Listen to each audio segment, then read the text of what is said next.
I would like to call this meeting of the Menhaden Management Board to order. My name is Bob Ballou. I have the honor of serving as board chair. I'd like to begin by extending a warm welcome to all board members as well as the many members of the public here in attendance and listening in via the webinar. We deeply appreciate your time and interest. Next, I'd like to introduce the members of staff and committee chairs who are here at this end of the table. To my immediate right is Megan Ware, the Commission's Menhaden Fishery Management Plan Coordinator. To Megan's right will be Jason McNamee, the Menhaden Board's Technical Committee Chair. To Jason's right is, or next in going to my right, is Dr. Katie Drew, the Commission's Senior Stock Assessment Scientist. Next to Katie is Shanna Matson, the Commission's Fisheries Science Coordinator. To Shanna's right is Max Appelman, FMP Coordinator with the Commission, who will be handling the screen as motions are made and considered during the course of this meeting. At the corner of the table is Tony Kearns, the Commission's Fisheries Management Program Director, and to Tony's right is Bob Beal, the Commission's Executive Director.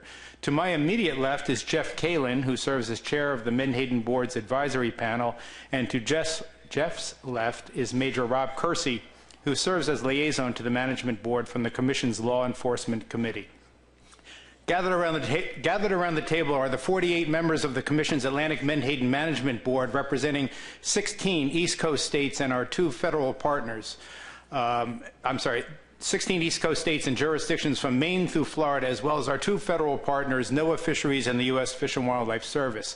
All board members will be afforded the opportunity to participate fully with regard to all matters that will be before the board, with the exception of meeting-specific proxies, and I believe we only have one, who will not be able to participate in final voting on final action items. In my capacity as board chair, I will be exercising my prerogative to caucus and vote with the Rhode Island delegation, primarily for the purpose of avoiding a null vote from Rhode Island on any given issue, slim as those chances may be. Before we jump into our agenda, for which we have a total of 11 hours allocated through the rest of this afternoon and tomorrow, please indulge me for about 2 minutes for some brief opening remarks. Without knowing or even having a reasonable guess as to how this meeting will unfold, I do know one thing, and I know it with absolute certainty, and that is that we have reached a major milestone with regard to Atlantic Menhaden. That milestone is characterized by our universal recognition of the soaring importance of this resource, the ecosystem services it provides, and the enormous numbers of people who value and depend on the resource as a source of income and as a linchpin of the marine environment along the entire East Coast. On behalf of the entire board, I want to express our deep appreciation for the many thousands of people, indeed hundreds of thousands of people, from all walks of life who have contributed to the development, analysis, and consideration of the issues that are before us today and tomorrow via Amendment 3. The contributions from the scientific community, fishing community, environmental community, and all others, including those wearing no particular hat other than one that might read, "I care," are duly noted, highly influential, and deeply appreciated.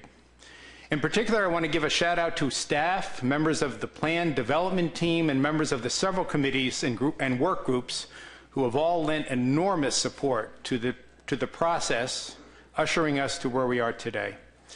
So this meeting, whatever the outcome, indeed constitutes a milestone for all the reasons just mentioned. Milestones are neither beginnings nor ends. They are points along a journey.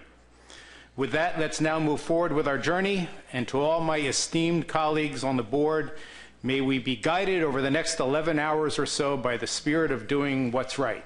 Amen. Our first item on the agenda is the agenda itself. Before I seek input from the board, I would like to offer one clarifying suggestion and one minor tweak. First, with regard to agenda item 8, which reads, Set 2018 Atlantic Menhaden Specifications, I suggest clarifying it to read, Set 2018, annual or multi-year, Atlantic Menhaden Specifications. That exact wording is already set forth in the meeting overview and speaks to the fact that the board will be deciding upon a total allowable catch, or TAC, for the fishery and deciding whether to set it for 1 year or more than 1 year. As such, I suggest clarifying the wording for item 8 as indicated to better reflect the nature of that agenda item. Are there any objections to making that clarification? Seeing none, we'll make that clarification. Second, under item 4, I would just like to suggest that we reverse the order of 2 of the 4 presentations. After Megan provides the management option review and the summary of public comments, I'd like to move next to the Law Enforcement Committee report and then immediately follow with the Advisory Panel Committee report. I suggest that only because I think the flow might work a little better. Are there any objections to that really minor tweak? Seeing none, we'll make that minor tweak. Does anyone else on the board, or does anyone on the board have any other recommended modifications to the agenda? Yes, Rob O'Reilly. Thank you, Mr. Chairman. And before I make a recommendation, it may be solved by a question, which is, other than item 8, there's no specific mention as to the order of business for the biological reference points and the allocation as to where they fit within this agenda. So if there's already information on that, that would be fine. Otherwise, I will make a recommendation. Thank you, Rob. My intent with regard to item 4 is to take up the Amendment 3 issues, beginning with reference points, and then proceeding with allocation and the other issues in the amendment. As currently proposed, we would then conclude Amendment 3 and move on to specifications for the fishery as the item after that. Right now, that is the proposed order of business. Do you have a suggested revision to that? Rob O'Reilly? Thank you, Mr. Chairman. I would just wonder why the quota setting doesn't precede the allocation, because certainly one is going to bear on the other, and I just wonder if there was given a thought to that by staff for this meeting. We'll give it a lot of thought at this exact moment if you want to recommend making that change. I would move that change to establish the quota setting to precede the allocation.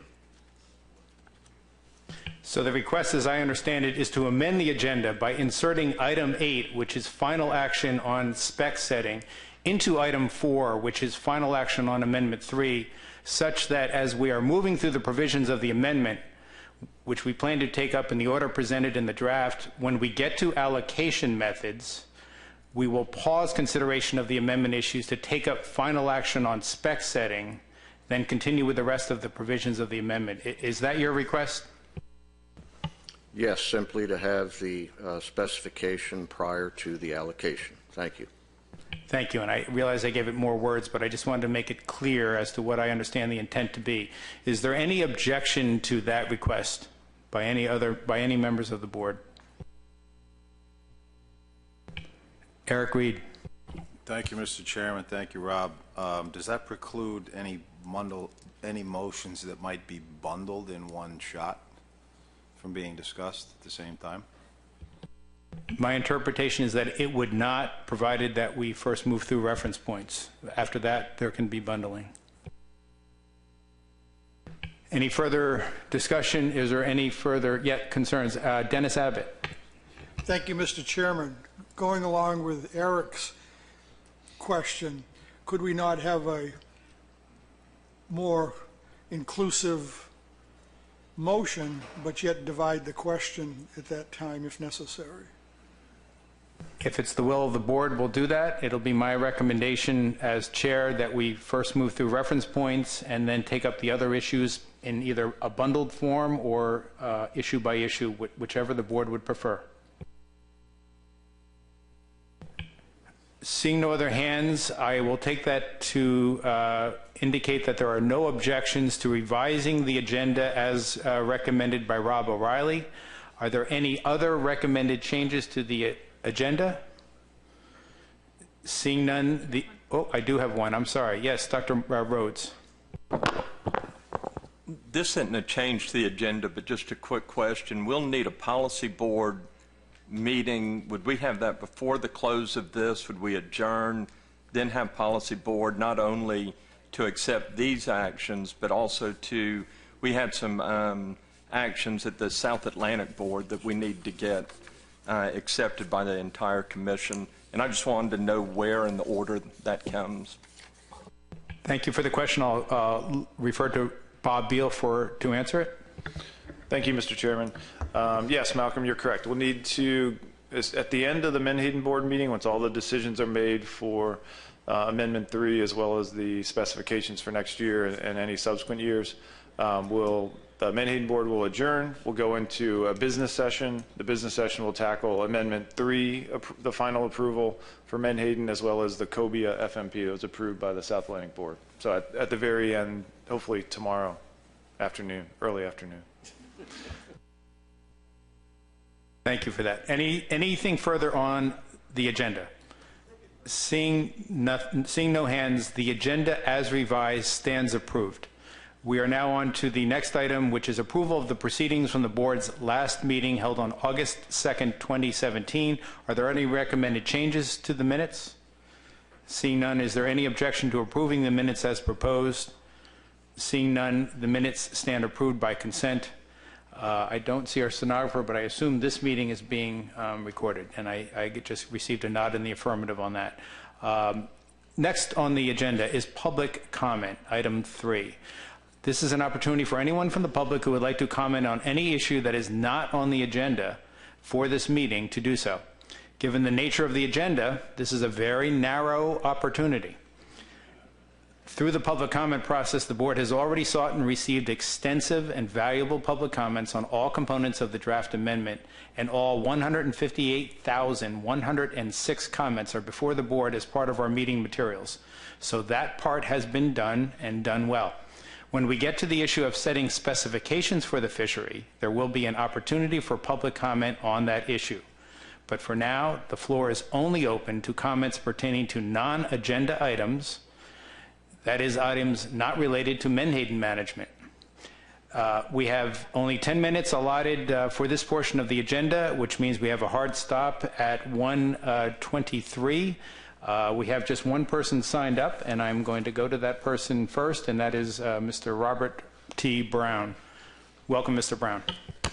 Thank you. My name is Robert T. Brown, President of the Maryland Watermen's Association. We'll talk to you today about eels. The eel management plan,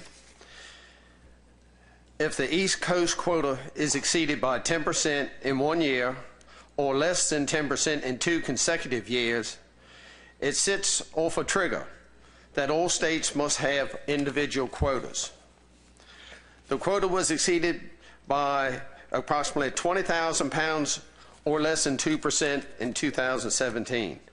Maryland has already, with its fishermen, agreed to close Saturdays and Sundays harvest during the months of September, October, and November, and will close the entire month of December, hopefully to avoid being over the quota in 2017. Remember, if it exceeds a quota by 1 pound in 2017, individual states will have quotas. Mr. Brown, I should have clarified that we're really looking for comments having to do with Menhaden, but not on Menhaden management issues. You're welcome to go on, but eels does not seem relevant to this board's meeting. Well, agenda. I've only got about 1 more minute and I'll be done. Go ahead. Okay. With a quota of approximately 900,000 pounds, and over only 20,000 pounds or 2%, this should be considered good management. There are many things that cause this. With amendment every 3 to 5 years, eel population increases, and with less effort and better harvest. You've heard me say before, best science available is a guesstimate. Reviewing my statements, it was a poor choice of words. There's so many assumptions into fishery management. Fishery management has many assumptions. It assumes that harvest reports are correct. It assumes that the data collected gives a true representative of the biomass, spawning stock, age classes, etc. Then draws an equation to manage the resource. Let's not have any triggers that mandate a reduction. Let's bring these matters back to the full board of the Atlantic States Marine Fisheries Commission for a common sense solution. And remember, this applies to all species, no triggers with mandatory reductions. Thank you, sir. Thank you. Is there anyone else from the public that would like to address the board on any issue pertaining to Menhaden that is not on today's agenda?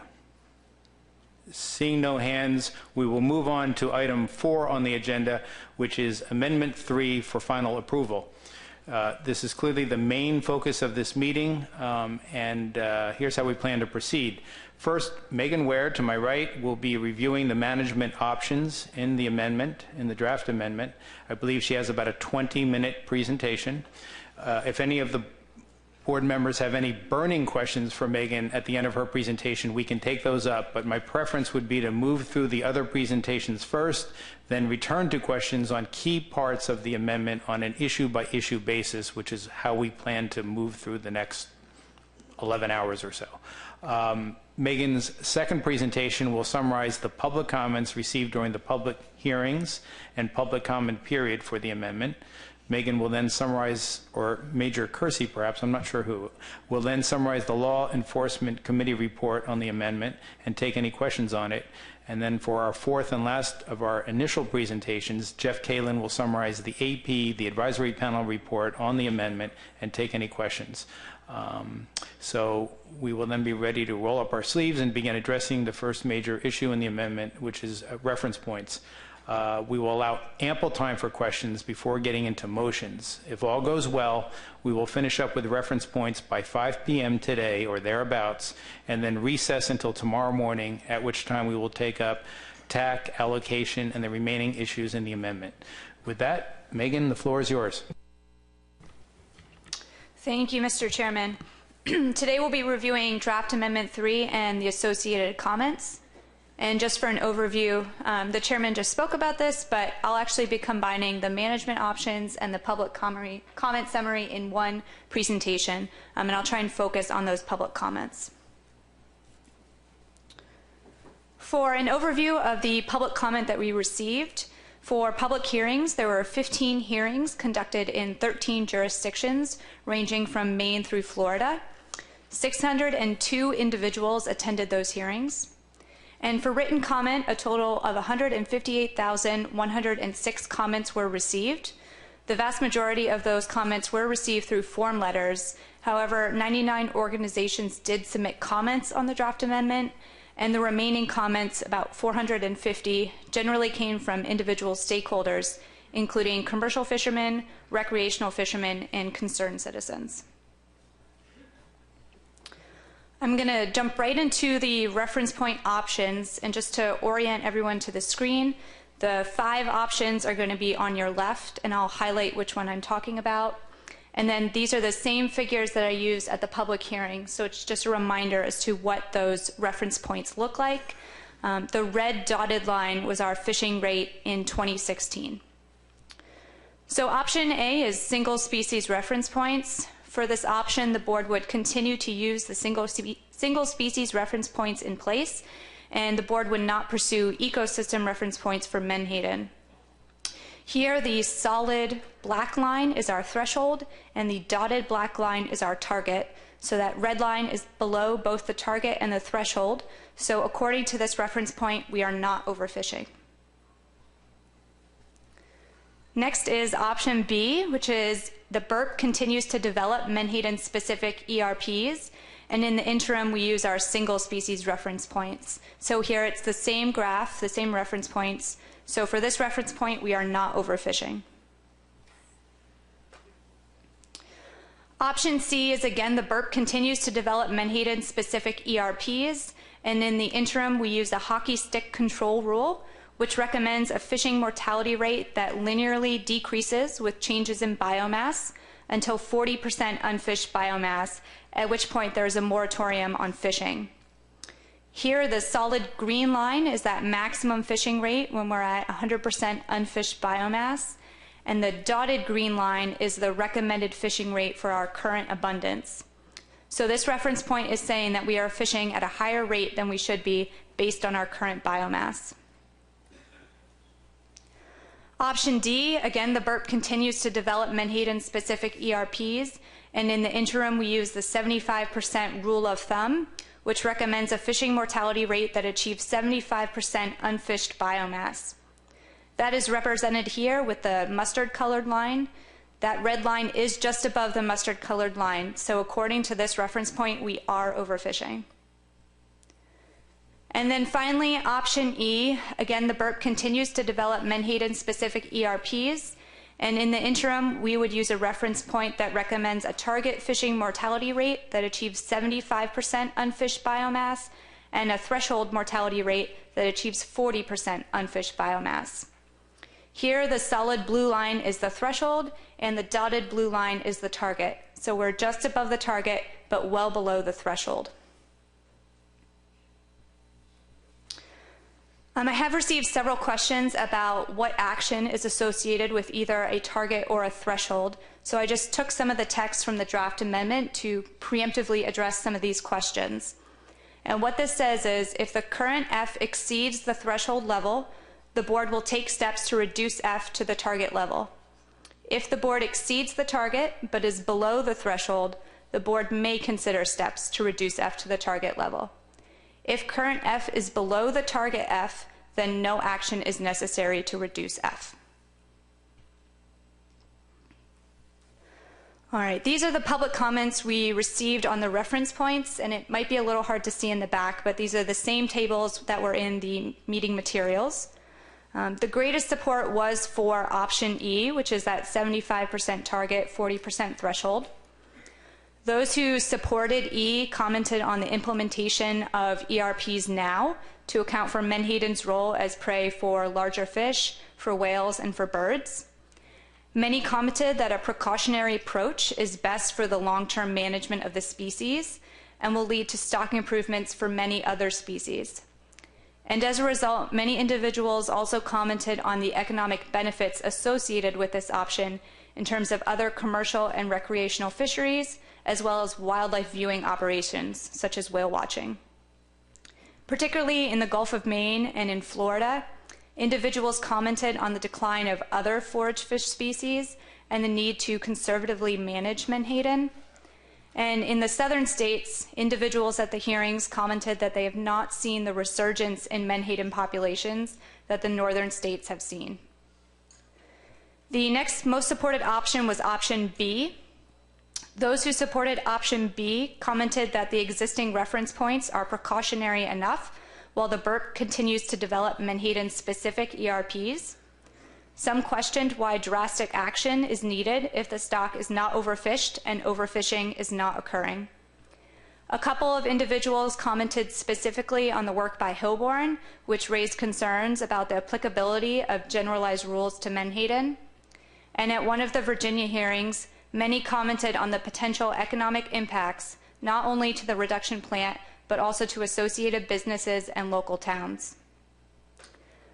In reviewing the other reference point options, so I'll start with option C, those who supported the hockey stick control rule commented that it is the most conservative option, and some stated that it represents the best available science, commenting that a minimum biomass threshold is used in other fisheries such as in Arctic krill.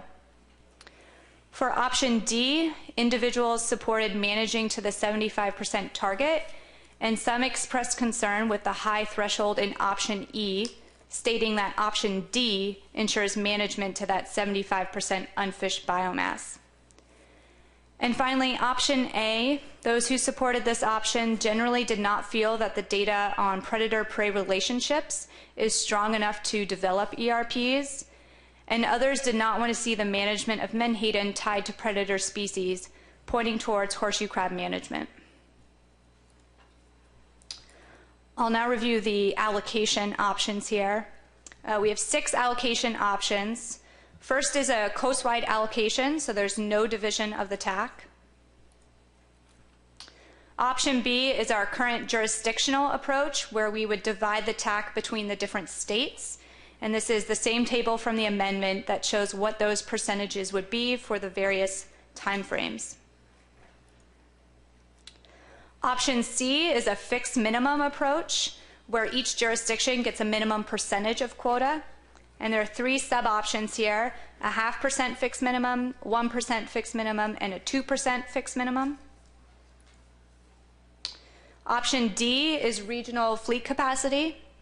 So here we would first divide the TAC into 2 gear types: a large fleet for purse seiners and paratrawls, and then a small fleet for all other gear types. And then we would divide those gear types into regions: a New England region, a Mid-Atlantic region, and a Chesapeake Bay/South Atlantic region.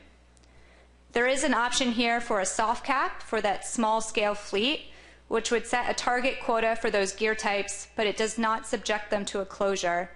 That soft cap does come with a 25,000-pound trip limit per day. Option E is the disposition allocation, where we divide the TAC between the bait and the reduction sectors.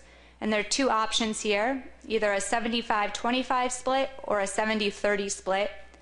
And that bait portion can be further divided by jurisdiction, gear type, region, or through a fixed minimum approach. And then finally, option F is allocation based on TAC level. So the level of the TAC would determine the allocation method.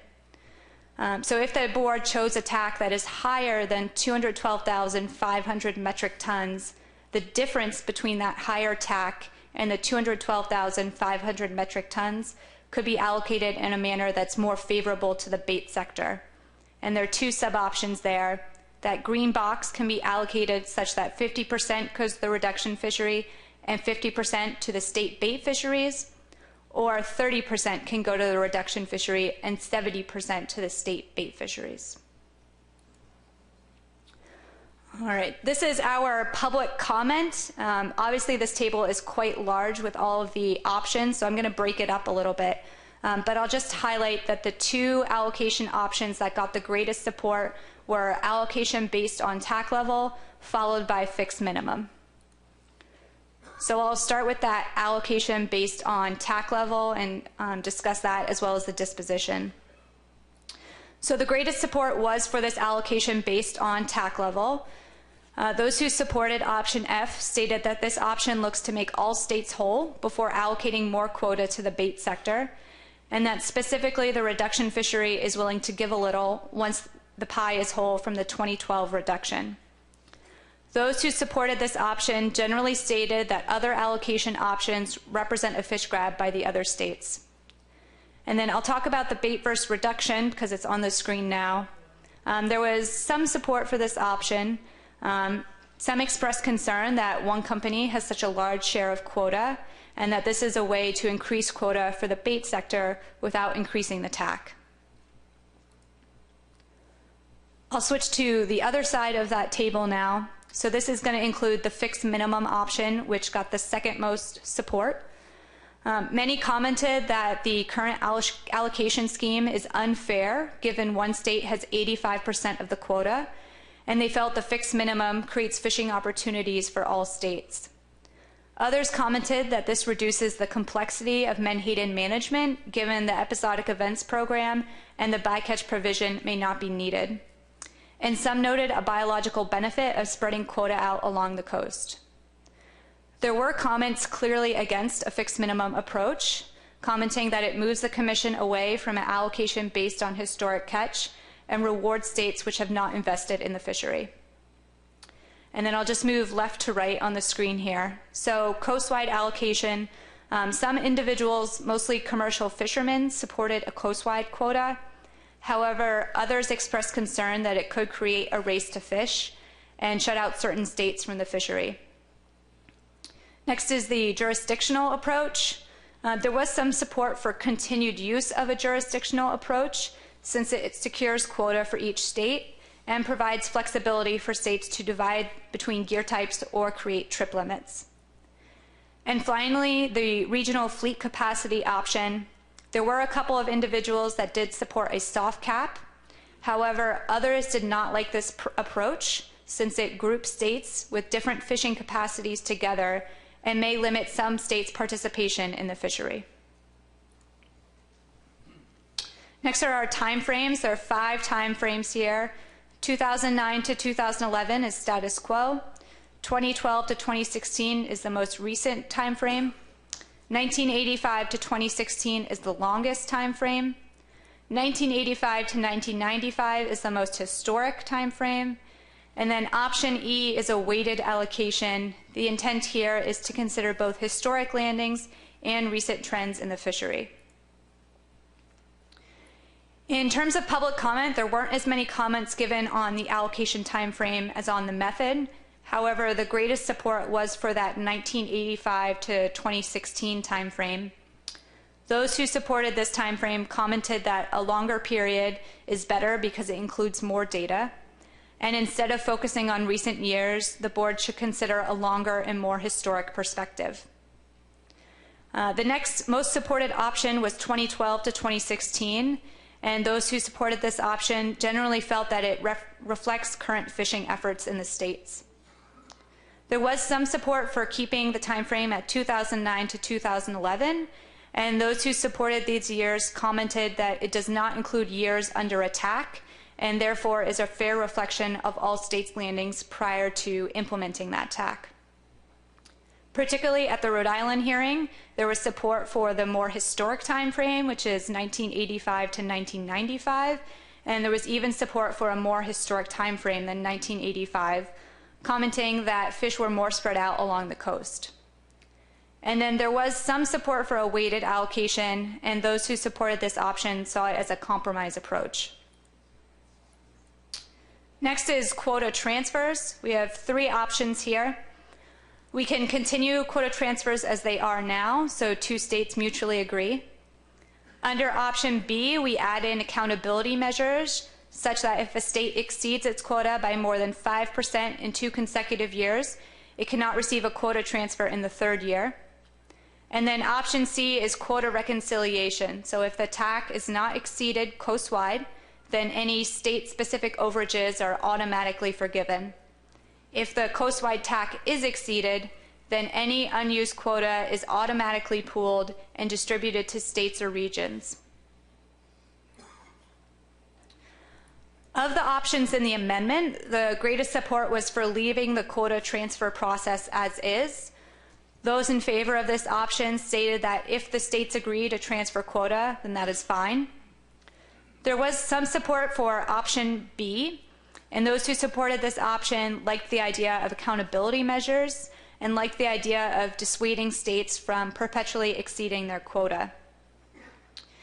Finally, option C, quota reconciliation. Those who supported this commented that completing quota transfers at the end of the year eliminates the race to secure unused quota from specific states. I will note that the greatest support was for no quota transfers. Many commented that this supports horse trading of quota between the states, and some commented that quota transfers are intended to use every bit of unused quota in the fishery. Next is quota rollovers. There are 4 options here. Option A is no quota rollovers. Option B is up to 10% of the total quota could be rolled over if unused. Option C is a 5% quota rollover. And then option D is 50% of your unused quota can be rolled over. The greatest support was for no quota rollovers, which is option A. Those who did not support quota rollovers commented that there is generally a reason why a state does not catch all of its quota, and this could foreshadow issues with stock abundance. Others commented that unused quota should not be rolled over as this leaves fish in the water, and others noted that quota rollovers distort the quotas initially assigned. Of those who supported quota rollovers, option D received the greatest support. Those who supported option D commented that quota rollovers make sense because if you underharvest what was a safe and allowable catch, that unused quota is allowed to spawn before it is harvested the next year. Others commented that whenever a state goes over its quota, it has to pay it back, so it is only fair that if a state is under its quota, it should be allowed to roll that unused quota over into the next year. Next is the incidental catch and small-scale fisheries provision. There are 6 options here, 3 of which are on the screen now. And what ties these three options together is that the incidental catch is not included in the TAC. So option A is a trip limit for non-directed gears, so things like pound nets and gill nets. Option B is a trip limit for non-directed gears and small-scale gears, so this includes the pound nets and the cast nets, and option B is probably closest to what we have now. Under option C, we build on that, so we maintain that trip limit for the small-scale gears and the non-directed gears, but we set a cap at 2% of the TAC. This is not a set-aside, but a threshold by which we measure landings in the incidental catch fishery.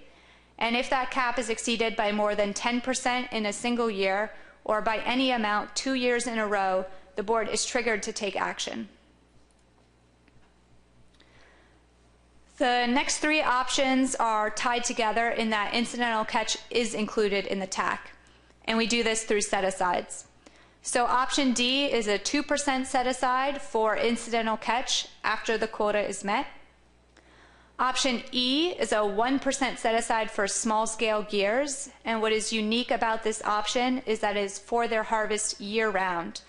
So regardless of what allocation option the board chooses, the board can secure quota for those small-scale gears.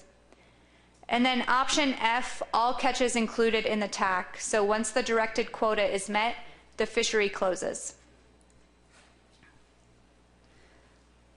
The greatest support was for option F, so no incidental catch fishery. Those in favor of this option supported the statement that all catch needs to be counted towards the TAC. Some stated that the set-aside was designed to accommodate certain fishing methods, but this should not be needed if reallocation is successful. And others expressed concern that it has created a loophole in the fishery. Those who supported continuation of a trip limit, so either options A or B, were generally commercial fishermen, and they commented that they are dependent on the current bycatch provision.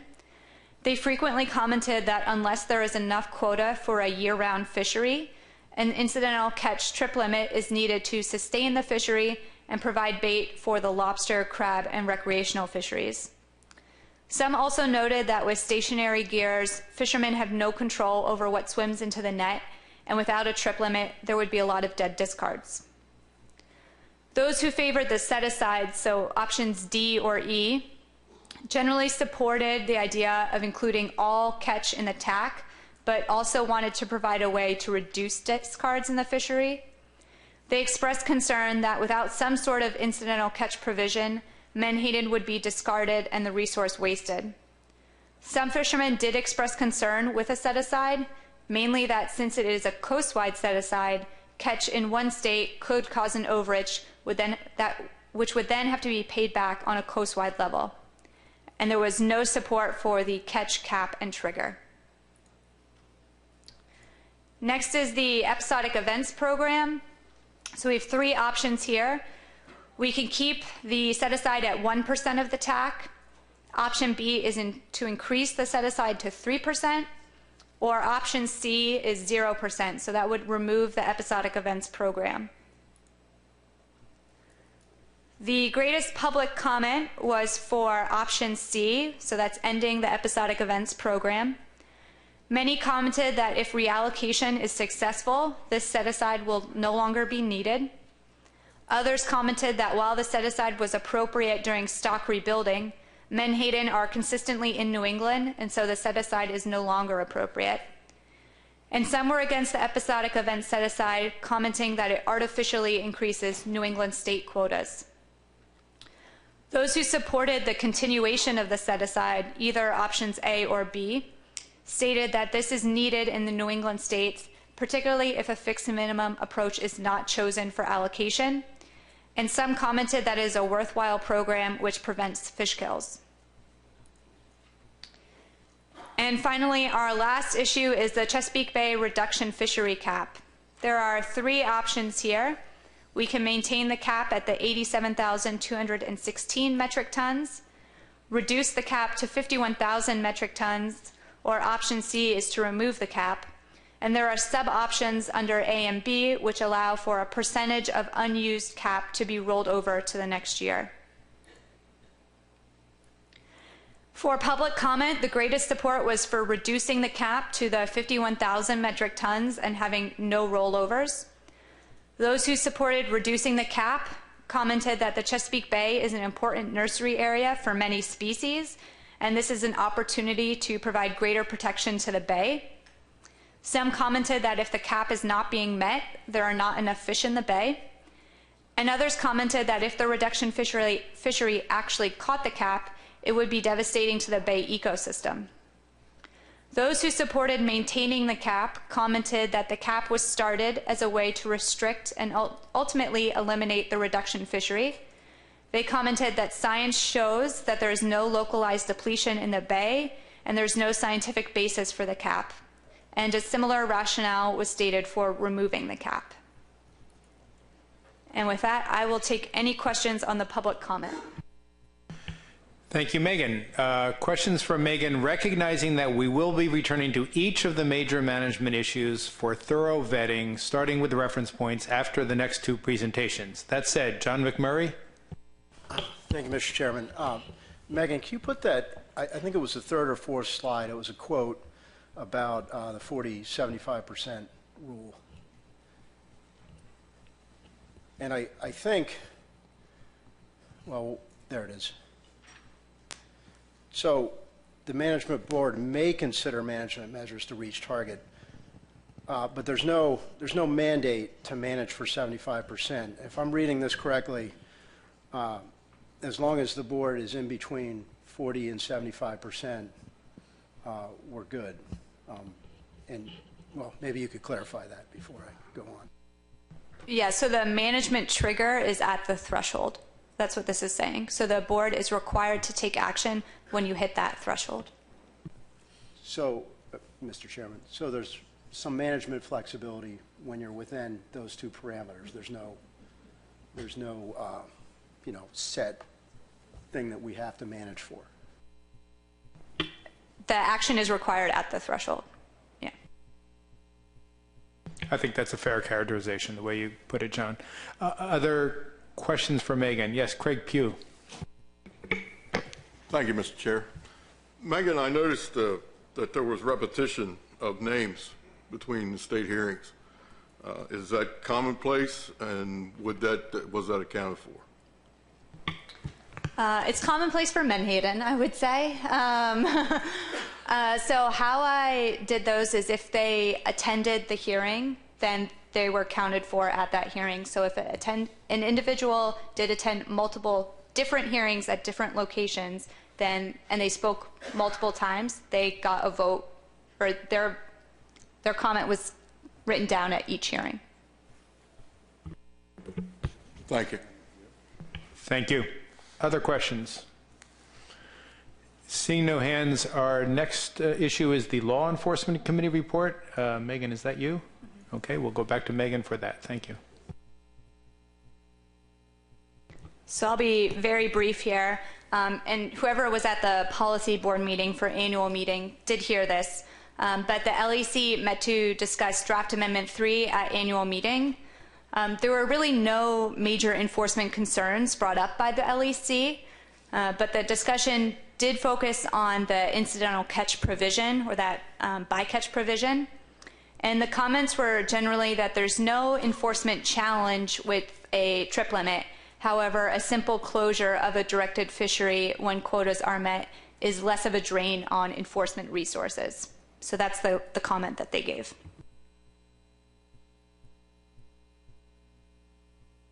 Okay, any questions on the Law Enforcement Committee report? Yes, Pat Kelleher. Thank you, Mr. Chairman. Was there any discussion about the difference between the incidental and small-scale fisheries within the Law Enforcement Committee as far as enforceability?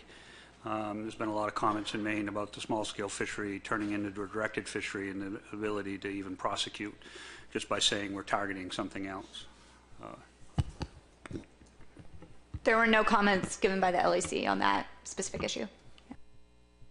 Other questions? Seeing none, we'll go to our last presentation. That will be Jeff Kalin presenting the advisory panel report. Jeff's going to run through the whole report briefly, and I've asked him, and he's agreed to return tomorrow morning to sort of refresh on the key issues that we'll be addressing tomorrow. So he'll run through the whole report now, and then he'll be back first thing in the morning to refresh. Jeff? Yeah, thank you, Mr. Chairman. Good afternoon, members of the board.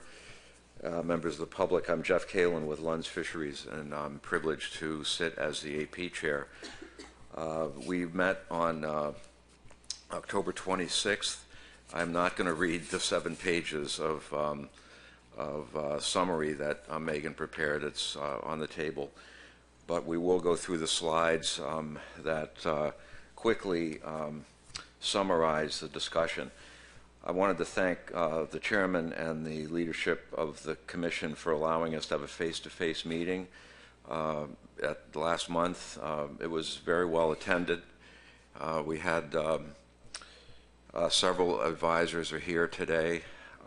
Everyone's had a chance to review these slides and the report.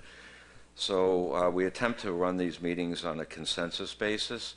But as you can imagine, that's very difficult to arrive at in most cases. So we just simply record the comments to make sure that all the AP members have their perspective recorded. And motions are appropriate by the process outlined by Robert's Rules of Order. So we had some motions, none of which passed. So on reference points, I'll read through these to get them on the record. There were 6 AP members that supported option B, stating that the stock is in good condition, so no need to alter course. Today we're fishing below the F target and well below historic levels. The board is already precautionary in managing Menhaden. Concerns about applying generalized forage fish rules to Menhaden due to lack of stock recruitment relationship and fishery selectivity. Commented that other reference point options don't represent the best available science. There was confidence in the BERT process. Ecological reference points would be appropriate when there's more confidence in the science specific to the Menhaden resource. Option B supports industry and provides stability for businesses. Concerns that the goalposts by which Menhaden are managed keep changing. And the final comment that increased Menhaden abundance in recent years is due to favorable environmental conditions and not the implementation of the 2013 TAC. 4 members supported option E. Generalized rules for forage fish are more appropriate for Menhaden given their ecosystem role. There's a need to leave fish in the water for ecological purposes. Option E allows the board to fulfill the needs of the bait states while keeping the stock moving in the right direction.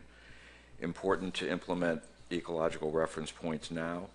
The concern with the BERP completing the Menhaden specific ERPs by 2019. Option E doesn't prescribe how quickly the board needs to get to the F target, so the board can phase in management to the 75% unfished biomass reference point. Comment that the 2013 TAC, after that was implemented, stock abundance increased, so there's a need to err on the side of caution and continue to control catch. On allocations, 2 AP members supported a fixed minimum approach. There was support for a 2% fixed minimum, given states that don't want quota can give it back. A recommendation that unused quota on November 1st be given to other states. Current allocation method prevents some states from having a fishery, including those that have fishery infrastructure. 3 AP members didn't support a fixed minimum approach. Moving the commission away from a history-based allocation was argued. Method does not recognize states which have made an investment in the fishery, and that there are clear losers with the fixed minimum approach, including New Jersey and Virginia. 2 AP members supported the allocation based on TAC level.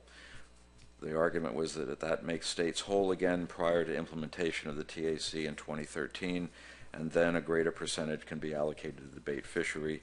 The recommendation that the board use the 2012 to 2016 time frame for quota above the 212 500 metric ton threshold in option B.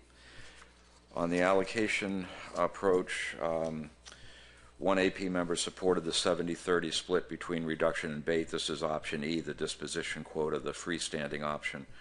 All states have joined the Commission's compact and everyone should get a share of the resource, it was argued, and that this option gives the bait fisheries more without increasing the TAC. 3 AP members didn't support the 70-30 split between reduction and bait as the freestanding option E. Allocation option is arbitrary and not based on historic landings. Under that option, it was argued, you can't transfer quota between the bait and reduction sectors without focusing on history, catch history. 2 AP members supported the 29 to 2011 time frame. This does not include the years when the harvest was capped under the TAC, was the suggestion there. General comment, there was one AP member that recommended that trawls not be included in the small-scale fleet list of fisheries, of gear types. Next slide, on transfers and rollovers, 4 AP members supported quota reconciliation with accountability rules, options B and C, as outlined by Megan previously. This prevents a state from continually exceeding its quota. 6 AP members supported quota rollovers, 2 supported the 50% rollover, option D, 3 supported 5 or 10% quota rollovers but not higher, which is B and C, and stated there may be extenuating circumstances which makes a small quota rollover reasonable. A 10% rollover is used in federal fisheries management, it was pointed out. And 1 supported a rollover of 10% or higher. On the incidental catch, there were 4 AP members supporting option F, no incidental catch fishery. Concern there that the catch is not counted towards the TAC. The 6,000-pound trip limit bridged the gap between Amendments 2 and 3, but should not be used after implementation of Amendment 3. Bycatch competes with the directed bait fishery, it was argued. 1 AP member did support an incidental catch limit and pointed out that the 6,000-pound trip limit provides critical fishing time for the bait fishery. In general comments, the current bycatch allowance was noted as a loophole, particularly for purse seines. Reiterated that trawls should not be included as a non-directed gear type, and a recommendation to clarify definitions of gear types, particularly if purse seines are prohibited to harvest under the trip limit. Finally, episodic events. 3 AP members supported the continuation of this set-aside. If there's no reallocation of the quota, New England needs this program. Program should remain no matter what allocation New England gets, but should be increased to 3% if New England states don't get more quota. Some New England states have the capacity to harvest large amounts of menhaden, so the set-aside is needed today. The set-aside is further needed to prevent fish kills. 3 AP members didn't support a set-aside. New England states are no longer having episodic events. Abundances have been higher for several years. The set-aside shouldn't be needed with an allocation and a higher TAC. Episodic event program has just created another fishery, and this is not equitable that other states have their quota but no access to episodic events program. Quickly, the AP report on Chesapeake the Bay Cap. 2 AP members supported the status quo, stating the studies have shown the possibility for localized depletion in the bay is small. 3 AP members supported reducing the cap to 51,000 metric tons with no rollovers, options B and sub-option B. Studies on localized depletion were inconclusive and couldn't determine it was happening. Concern about increased reduction harvest from the bay if cap is not reduced. Chesapeake Bay is an important spawning ground for many species and warrants greater protection. Concerns about the change in ownership of Omega Protein, with Cook Aquaculture purchasing that company recently, an international company which may not have a vested interest in the bay, it was stated. 1 AP member supported the removal of the cap, option C. Since there's a coastwide TAC, there should be no bay cap.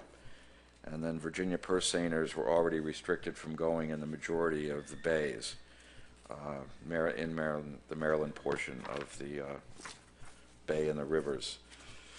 On the TAC, 6 AP members supported increasing the TAC.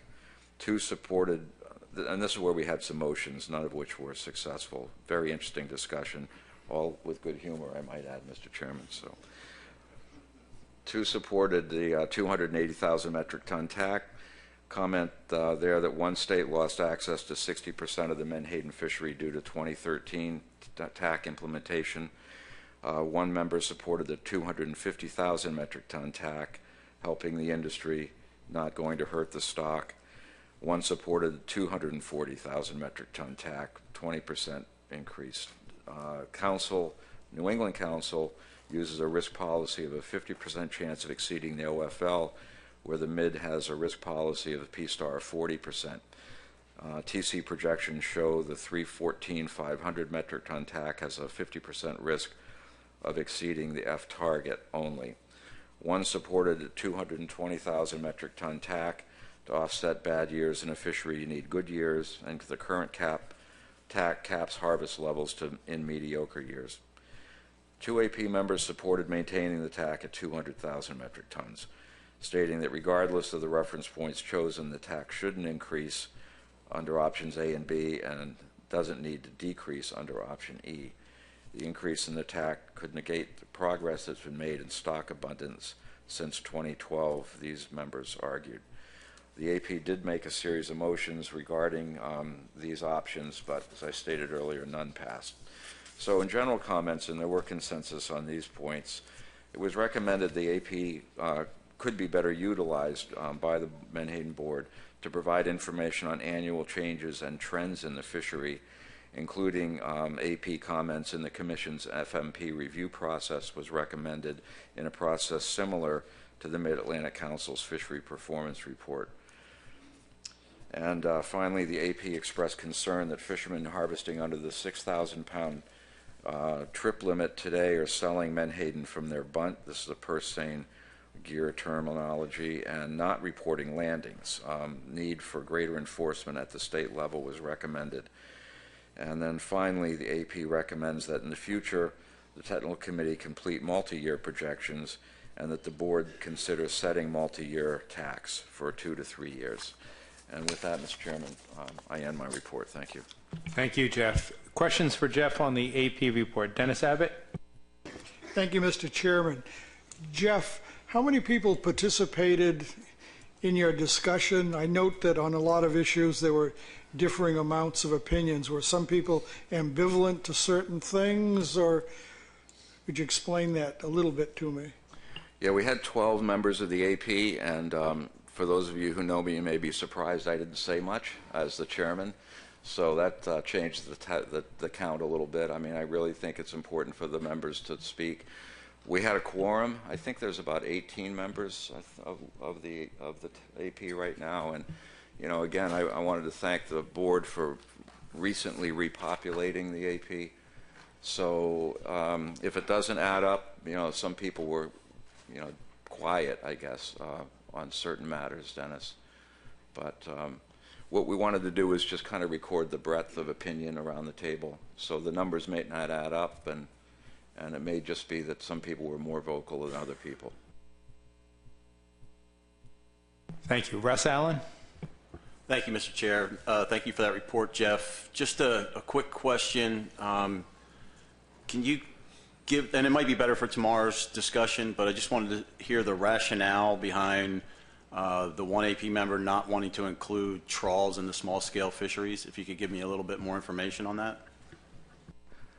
Sure. I think that the feeling was that the trawl fishery can produce fish at volumes at least as large as the purse seine fishery does, and since the board has been clear that purse seines shouldn't take advantage of the 6,000 pound incidental set aside up to this point, it was noted that it may be an oversight by the board to have trawls listed as a small scale gear because of their capacity to take large amounts of fish. Thank you. Additional questions for Jeff? Seeing no hands, again, Jeff will be back tomorrow morning to kind of refresh on some of the issues that we'll be taking up tomorrow, and questions along the lines of Russ's would be particularly appropriate at that time. But again, thank you, Jeff, for your leadership. The AP has really done an awesome job right through this entire process, and through you to the members, I know the board very much appreciates the very thoughtful input that's been provided. Okay.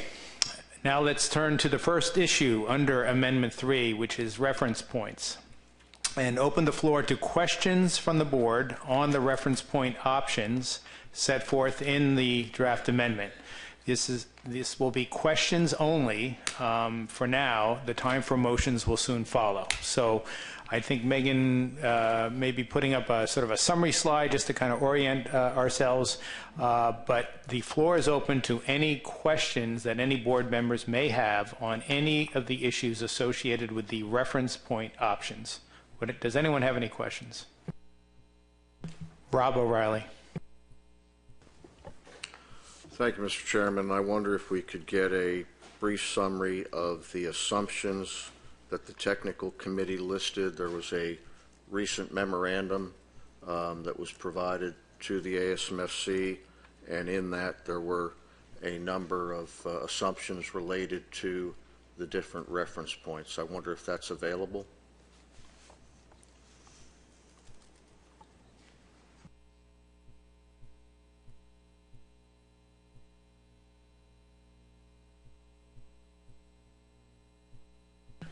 I'm going to give Jason McNamee the mic, chair of our technical committee.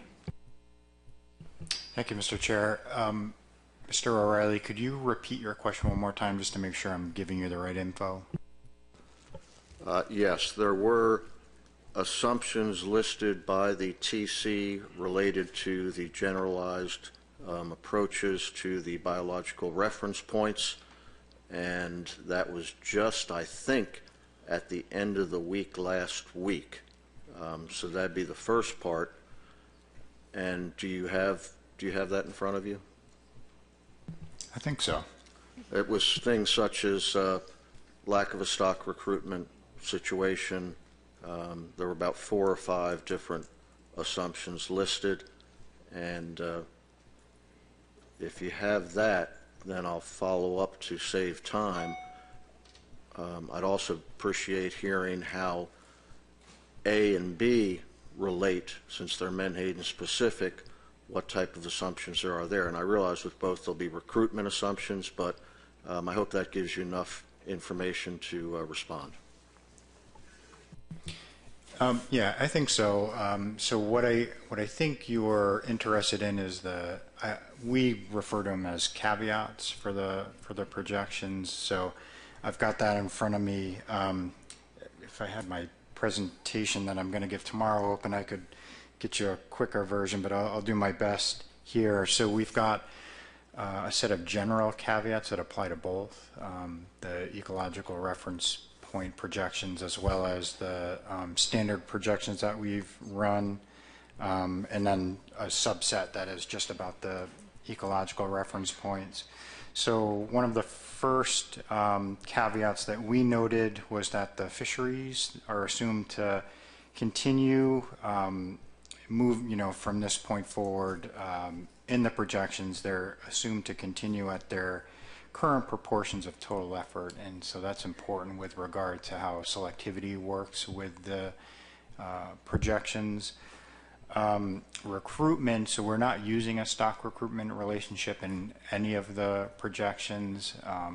It's sort of a resampling of the existing range of recruitment that we've seen through the time series.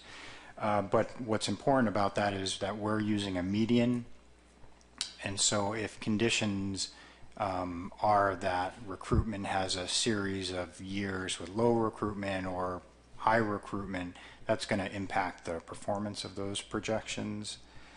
Another big one is that we're using the Baranov catch equation, and so that's assuming that catch is occurring for the entire year, and so changes to things like seasons and other items like that, again, will impact the performance of the projections because of that underlying assumption.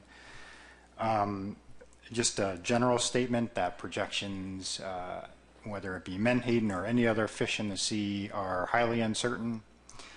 And one other less clear one that we often include is that we are basing a lot of the projections on these functional forms, so a single selectivity function, a single recruitment function, which I've just described. And so what we don't include is structural uncertainty in the model itself. We include a lot of uncertainties and we sample within the range of those uncertainties, but when it comes to the model that we're using, we're not doing a full-blown simulation analysis to identify what that uncertainty might be. Then we had a set of caveats on the interim reference point calculations as well. Would you like to, you're interested in those as well? Rob? Thank you, Chairman. Thank you, Jason. I guess in particular, what I had read was, since the BAM model uses a dome shape approach and the generalized Pickett et al. Do not, that with a biomass-based approach, the selectivity did not go down with age with those particular approaches, and could, in fact, there was a statement, and it's been a few days since I read it, but a statement about how that would, denigrate the spawning stock because it was on all ages. Can you comment on that? Yeah. So what you stated is correct. That's one of the major differences between the models used to develop the generalized interim ecological reference points that you all are looking at versus the single species Menhaden reference points that we've been working with. And so that selectivity is one of the big issues, or differences, not issues. One of the big differences between the two approaches, and you characterized it correctly, that in the EcoPath with EcoSim approaches, the selectivity, sometimes they do split it out by groups of ages, but in either case, the selectivity is constant for those groups, whether they're a single group or multiple groups. And whereas in the BAM model, we do use dome-shaped selectivities in a couple of spots, not in all of them, but in a couple of the fleets. And so that statement that you made is correct. I'm a little puzzled about the linkage you made. The other comment you made is correct, that with some of the interim reference points, you could fish the population down. It's because those are developed without that context of the age structure, and that was through work that we did with the Pickett et al. Group to try and create this translation between the two. So, that is true. The selectivity is a part of that, but it's not the complete cause of that. Next, I have Emerson Hasbrook.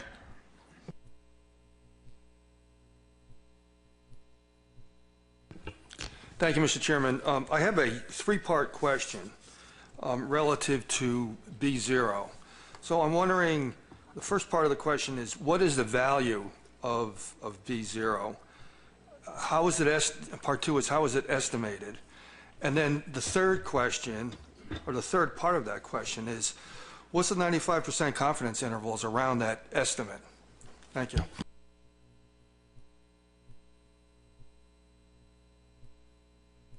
Jason? Excellent questions. I think I will start with the middle question because that's the one that I can answer most directly. And so the concept of B0, I think you were asking how is it estimated, and so the way that we generally do that and the way that we did it here for Menhaden is you run a projection, and what you do with that projection is you remove fishing. So you set F equal to 0, and then you run that population forward. And so what's happening at that point is all of the population dynamics are being dictated by recruitment, so new fish coming in, and it's based on all of those assumptions I just talked about a moment ago, and natural mortality. And so that's the only removal that's occurring. And so what happens over time is that population will reach an equilibrium level, and it's that battle between the removals of natural mortality and the recruitment coming in, and it'll, I've got a plot I'll show you tomorrow maybe, depending on what happens today, where you can kind of see what it looks like, you know, in the projections. It kind of goes up and wobbles around, and then it eventually flattens out through time, and that's when that equilibrium level is reached. What that value is, you'll have to give me some time and I don't have that off the top of my head. I'll have to hunt that down. And then I don't remember your final question. I have a capacity of 2 questions, and I need it repeated. Actually, the third part of the question may be more important than the first part, but without the first part, I don't know if you can answer the third part. And that's, what's the 95% confidence intervals around that estimate? Yeah, so that will also need, I'll need to look at that. I imagine there are confidence bounds, although the interesting thing with these projections is the uncertainties, the further out you run it, they get stable and they shrink. So I'd have to look that up as well. I don't know that off the top of my head either. Additional questions? Was it Allison or David or both? Okay, David, I saw your hand first. David Blazer. Thank you, Mr. Chairman. I have 2 questions, and Jason, I'll do one at a time if that'll help, because it's kind of a long question. But you know, there's a lot of confusion surrounding the ecological reference point options because of the necessity to translate everything into the same currency based on the total biomass. This approach does not explicitly account for changes in population reproductive potential, which seems to have led to particular concern about the threshold of the 40% unfished biomass. In the projection memo that we got last week, on page 3, it makes a comment that the work group has concerns about the use of reference points that preserve a certain proportion of a total biomass instead of a spawning stock biomass or fecundity, because they may result in a level of spawning potential well below the fecundity limit. It goes on to say the level of fishing pressure that reduces the total biomass to the B of 40% is higher than anything seen in the history of the fishery and results in almost total loss of spawning adults. That statement indicates that option E is kind of risky for the stock, which is a little worrisome given the discussion that we're having today. So I'm trying to get an explanation. If you could explain to me some of the issues and the risk of applying this ERP option as it goes forward. Yeah, so that was an excellent retelling of the memo. I think you captured everything really well. I think with regard to option E, the intent of the technical committee, the risk is highest with regard to that threshold level. So that's what those comments about nothing seen before in the fishery and that part of it was with relation to that threshold level. And so I think that's I think you've captured that well, and you're interpreting our intent well.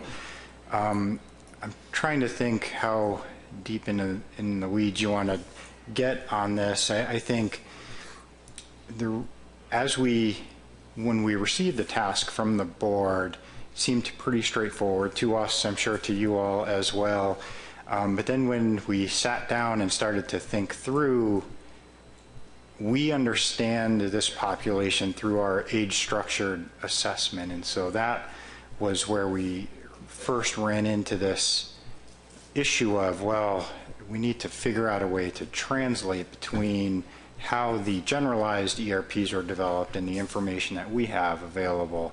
And so the way, and this was in consultation with the Pickett et al. Folks, not the whole group, but a subset of them on a call, what we came up with was total biomass. One of the main reasons for that is it gave us a way to weight the F levels that are coming out of the model. When we give you, in the single species context, the F that's occurring, sort of our benchmark F, that's on a a specific subset of the population that the most fishing is occurring on. And so this is different than that, and this is now taking that F and spreading it out across the population, and you need to be careful when you do that, and you need to weight it by the abundances in those various age classes. And so that's why we went with total biomass. And I guess, you know, the final point is, if you were to ramp up fishing mortality to the level that would allow you to achieve that threshold level, the vast majority of the biomass exists in zeros, ones, and then as you enter into twos, the population really starts to decay for fishing and natural mortality and all of those reasons. And so that's, you know, that's why that foible of that particular part of the ERPs exists, and that is you can really whack those older ages and drive them down to near zero, but you still have enough biomass in the zeros and ones and twos to meet that metric. But were you to then compare it to your fecundity metrics that you had been using, that's where you would see that big difference. Dave, did you have another question? I'll hold off on my second question for right now. I'm good. Thank you. Thank you. Richie White? Thank you, Mr. Chairman. Jason, if one was to select option E and one was to adopt a quota that was status quo or slightly above status quo, would it be, and the plan allows us to fish over the target, so we could do that, would it be precedent setting to fish over the target for other species? And my thought process is that it would not be, in that this is not single species management if we select E, where other species, I believe all the rest of our other species we manage are single species. So that's my question. Could you comment on whether you think it would or would not be precedent setting for some of the other species that we manage? So me and Katie will tag team this one. And so I guess as far as precedent goes, I would suggest that, in fact, most of the federal fisheries fish to a limit and not a target. And so I think that would be standard for how a lot of the federal fisheries are managed. I think, you know, depending on the management plan that you have, it dictates whether you manage to the target explicitly, or I guess the intent of having a target is that's your eventual goal, how long it takes you to get there, and that sort of thing, I think are usually negotiated within the management plan. But, you know, I guess that would be, I don't think it's precedent setting with other fisheries. Other fisheries don't have targets at all, and they fish to that limit and try to, you know, stay above or below that limit depending on which metric. But I think Katie wanted to add. Yeah, just to add to what Jay was saying is that in plenty of our other fisheries, we actually do fish above the target, and as long as we're not above the threshold, we kind of let it go. I think striped bass is probably on everybody's mind recently, and but that's because we specifically have a trigger within the plan to say if you're above the F target, even if you're below the threshold for a certain number of years, and your biomass is between the target and the threshold, then you do have to come back down to the target. But in most of our other plans, it's the threshold that triggers management, so we may or may not be above the target for those other fisheries, but you don't do anything about it until you go over the threshold. So in that case, Menhaden would be in the same boat as all of our other fisheries. Next I have Allison Colton. Thank you, Mr. Chair. I don't want to belabor the point on the selectivity between the ERPs and the single species reference points, but I did want to get clarification, Jay, on a comment that you made in responding to Mr. O'Reilly's question. I think you said that in certain sectors of the fishery and in certain places that you don't apply a dome-shaped selectivity. And so can you clarify in what situations how the selectivity is addressed? Yeah, the current single species assessment has a number of fleets. If you remember, this was the first time that we had split it into north and south, and then there's bait and reduction. And so I'm pretty sure we're using dome-shaped selectivities in the southern fleets, and the idea behind that is at certain times of the year, in particular, the older, larger fish are migrating further north, and so it makes biological sense to use a dome-shaped selectivity for those fisheries that are occurring to the south.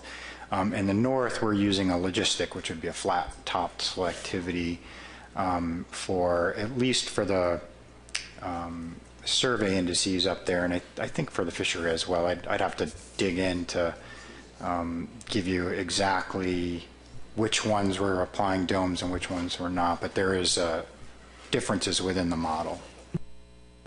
Follow? Yeah, quick follow-up, Mr. Chair. Thank you. And do you know at what age in the logistic selectivities that you're moving from low to high selectivity by the fishery?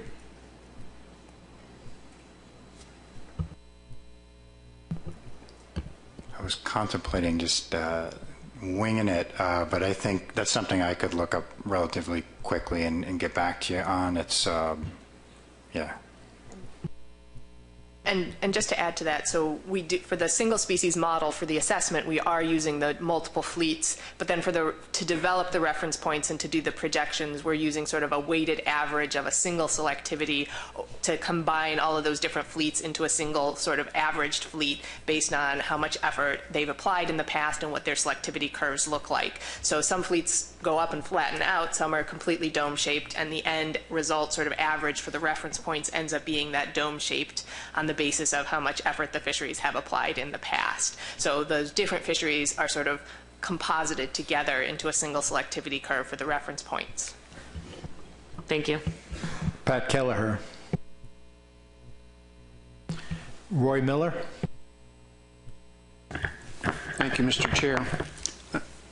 Thinking about the questions that have previously been asked and the answers offered by Jason and Katie, with regard to option A, obviously,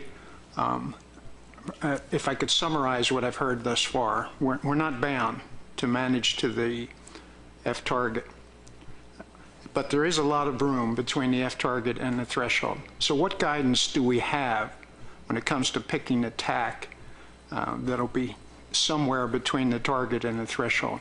Thank you.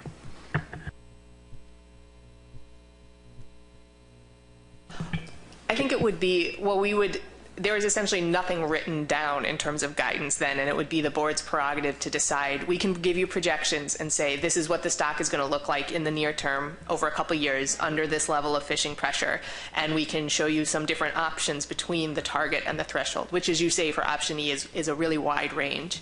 And then it would be up to the board to decide how they felt about the risk, how they felt about sort of the rewards of that, the way essentially that we've done for our single species process up till now to discuss here's the risk of exceeding the target, or here's the risk of exceeding the threshold, and here's the associated TAC, and how do you feel about that? How does that impact the fishery? How does that leave fish in the water for ecosystem management? And it would be the board's decision to balance those different competing objectives within the limits that the projections indicate. Roy? Katie, if I could, would you have the ability to be fairly timely in providing such analysis? Were specific TACs to be suggested between now and tomorrow? But between now and tomorrow? No, that's not happening. If we knew about what you guys wanted ahead of time and we had plenty of lead-up time, it's not excessively time-consuming, but we would like some kind of limits on the range of options you'd like. Nicola Meserve. Thank you, Mr. Chairman. Jay, you answered a question about the option E threshold and putting that F rate in the context of the histories of F and the effect on spawning adults. And I'm trying to put the single species F threshold into a similar context. That's based on a maximum rate from 1960 to 2012. So is it also higher than most of the history of fisher mortality rates, and what is the effect there on spawning adults? Thank you.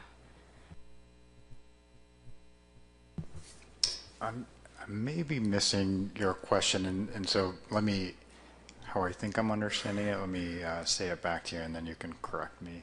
So I think you're still thinking about the option E and where that threshold is and trying to compare where that is set relative to what that would look like from the single species model, where that threshold would get us with regard to that. Is that kind of what you're asking? Yes, and essentially I'm trying to see if the difference in the point estimate between those two thresholds is very different in what it produces in the stock, and how you would compare them, how you compare there was a statement about the option E threshold is higher than almost anything seen in history. Can the same be said also for the single species F threshold? No. The single species F threshold, the earliest years of the time series are not included in the years that we looked over. So as a reminder, the way the TC developed those reference points is we took a time period when we thought the fishery was relatively stable in terms of the yields that it was able to produce, and the population was also relatively stable, and also recruitment showed variability but did not show extreme lows. And so we thought over that time period that was a reasonable set of fishing pressure. And so the target is the median of those years of fishing pressure, and the threshold was the maximum observed during that time period. Prior to that time period, you did see Fs in the fishery that were higher than that maximum. So there was a point within that time period, the maximum is the threshold that we proposed. So during that sort of stable period, we met that once. Prior to that period, there definitely was fishing pressure higher than that. Whereas for the option E threshold, it really is beyond that F value that comes out is beyond anything we've ever seen in the fishery. And so in terms of then translating that into fecundity reference points, so we came up with the F rate based on sort of the empirical or historical observation of the fishery, and translated that into how much fecundity would we expect sort of under long-term equilibrium conditions.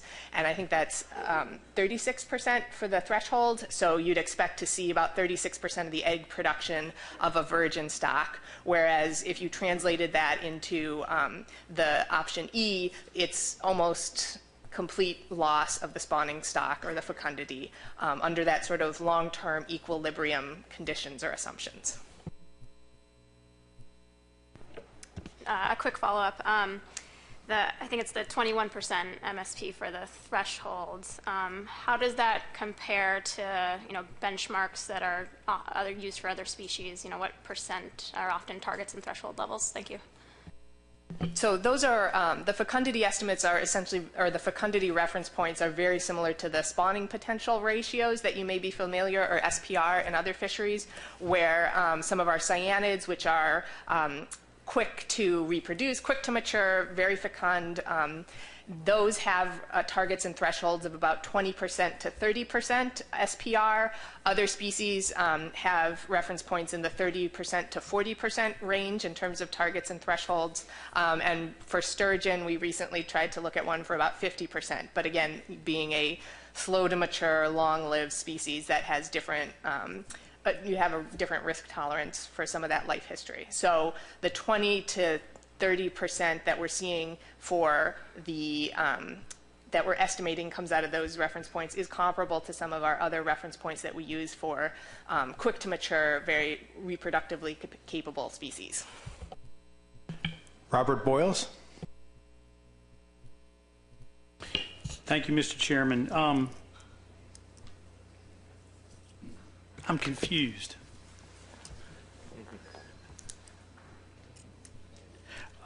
had my son in the woods last night hunting, and he had very specific instructions on what he was to do. The quarry came within sight.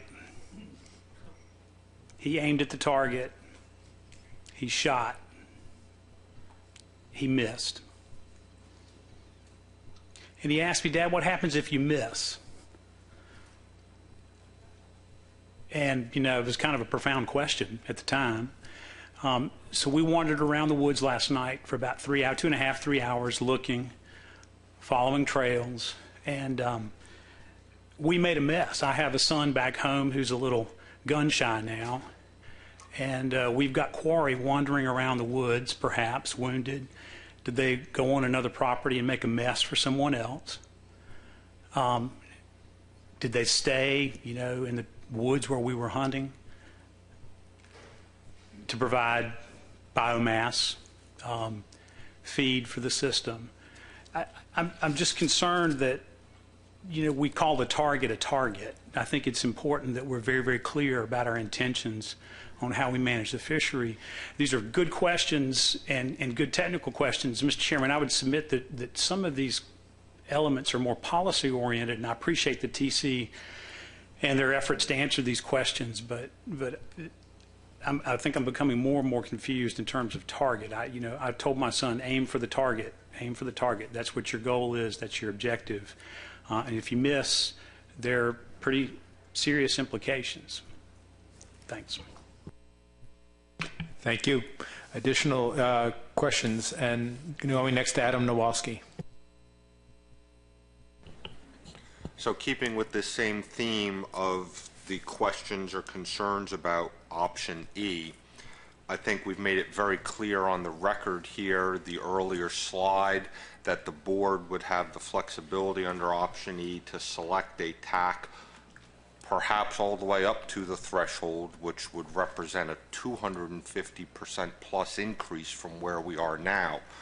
As I look through the public comment letters, many of those comment letters that advocated for option E also advocated for other options in the document, i.e. no rollover, lowering of the Chesapeake Bay cap, removal, full accounting for incidental catch, that would be characterized as more conservative oriented.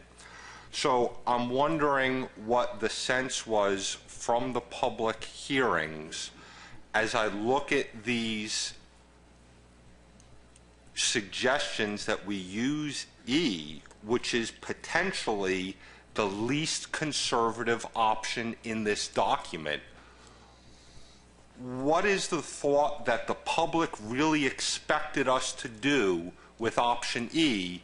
What is the sense you got from the public hearings, from input to the commission, from any other commissioners around this table today that have spoken with the members of their public about what the public expects us to do if we select option E? I'll say briefly talk about those who supported option E. There was support, I'll say, up and down the coast for option E. Those who tended to support option E did see it as a more conservative approach to the management of Menhaden. They generally liked that it was an ecosystem approach and that it was important for them to move to that now as opposed to waiting for the BURP work group to complete their Menhaden specific ERPs. And there were comments in conjunction with the reference points about keeping the TAC at 200,000 metric tons or reducing it. Those were frequently comments given in conjunction with option E.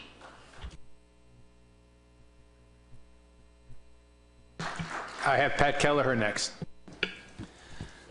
Thank you, Mr. Chairman. I appreciated Robert Boyle's hunting analogy. I finally understood one. And it reminded me that it's hunting season. So I passed on my last question when I was going to ask my last question, and then Roy promptly basically asked the question I was going to bring forward. My concern with option E is the fact that we seem to be leaning in the direction of knowing that we're going to be going over target. as it's associated to option E. I think that's problematic. While federal, Jay, our comment on federal fisheries do it all the time, this isn't a federal fisheries. I think it is precedent setting for the Commission to move in that direction, and I have a lot of concerns with taking that type of direction. I have many other comments associated with option E, and I'll reserve those for later discussions. Thank you. Dr. Duval.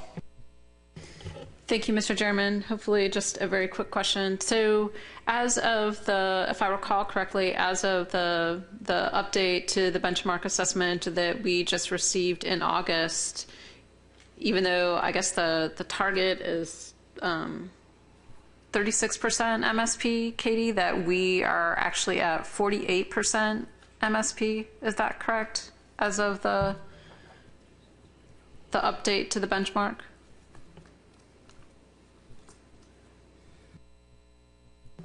I don't have the number in front of me, but I believe we're above the threshold, but I don't believe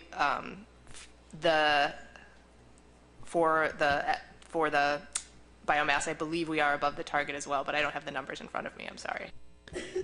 Just to follow up, Mr. Chairman, I think in terms of the associated fishing mortality rate, is that my recollection was that we were fishing at a rate that would allow for 48% of the maximum spawning potential, not necessarily that we were actually above the fecundity target. Yes, I believe that is also true, that the long-term equilibrium fecundity associated with that would be about 48%. Additional questions? John McMurray. Thank you, Mr. Chairman.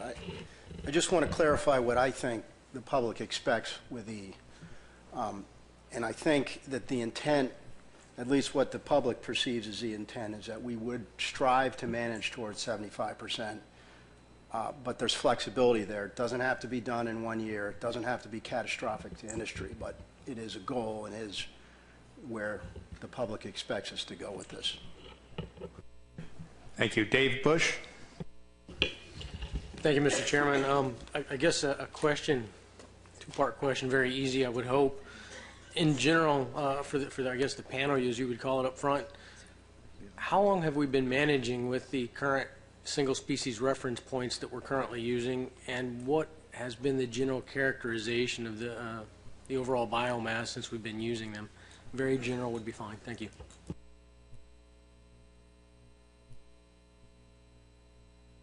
So we've been using the current single species reference points essentially since the last assessment, or since the last benchmark assessment. So we've set the quota a few times based on that. And in general, the biomass has trended up since the lows that we saw in the late 90s to the early 2000s, and it's maintained close to our biomass SSB or fecundity target. Follow, Dave? Yes, just very briefly. If we continued on this, I know this is hypothetical and you all have many crystal balls at your disposal. Continuing on this current pattern, using the biological reference points we have until we have something species specific, do you all see great concern in continuing with where we're headed at the moment?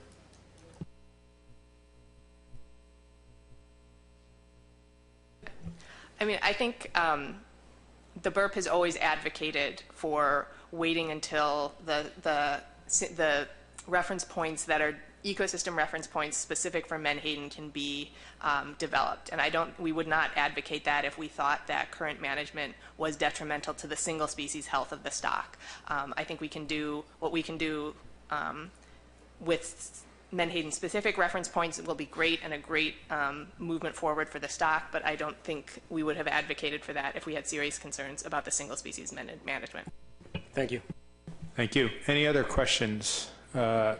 Emerson, that would be your second, which I'm going to allow you, but first I want to make sure give anyone else a chance who hasn't yet asked a question to ask. I see no other hands. So Emerson, second bite at the apple. Thank you, Mr. Chairman. I'm a little confused as well. I thought that I had things pretty well squared away. but then in the response to Nicola's question, I'm a little confused. So in the in the document for public review, Table 1 is a reference point alternatives for options A through E.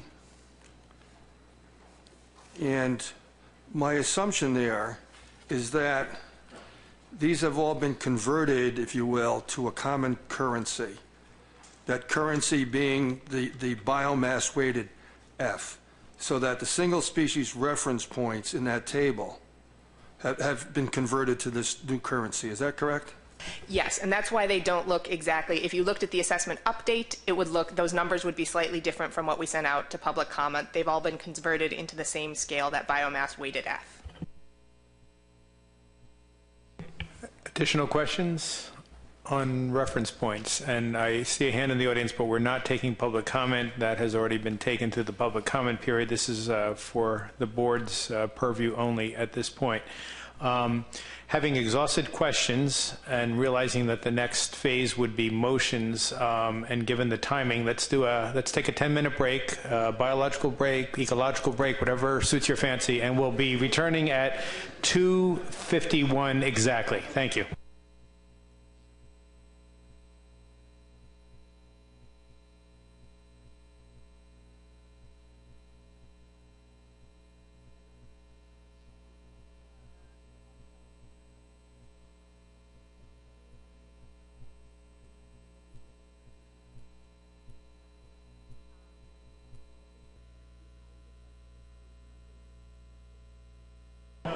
One minute, please. If everyone could take their seats, we're going to reconvene in 1 minute.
Please take your seats. We're going to reconvene.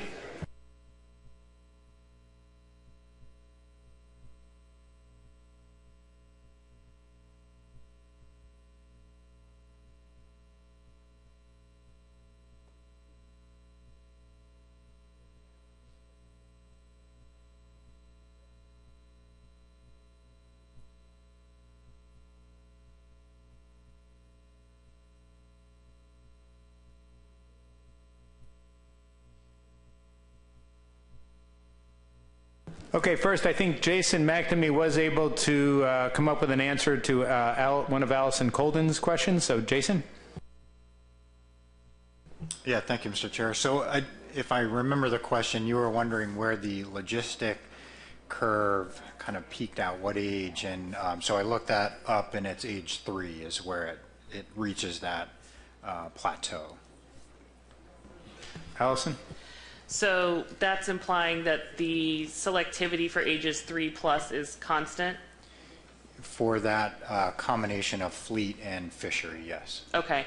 And the selectivity for the ERP options was constant at ages 2 and above? Is that correct?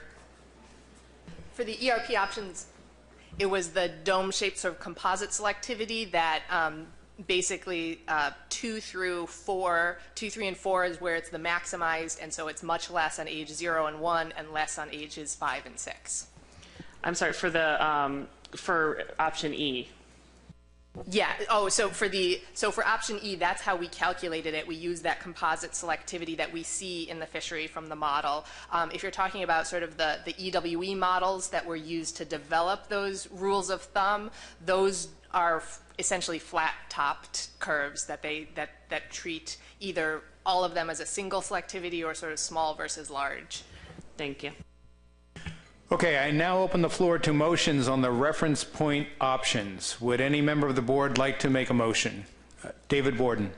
Yeah, thank you, Mr. Chairman. I provided the motion to the staff. I'd like to move to adopt reference point alternative E. Burp Work Group continues to develop Menhaden-specific ERPs with interim use of 75% target and 40% threshold as described in Amendment 3. Is there a second to that motion? Seconded by Nicola Meserve.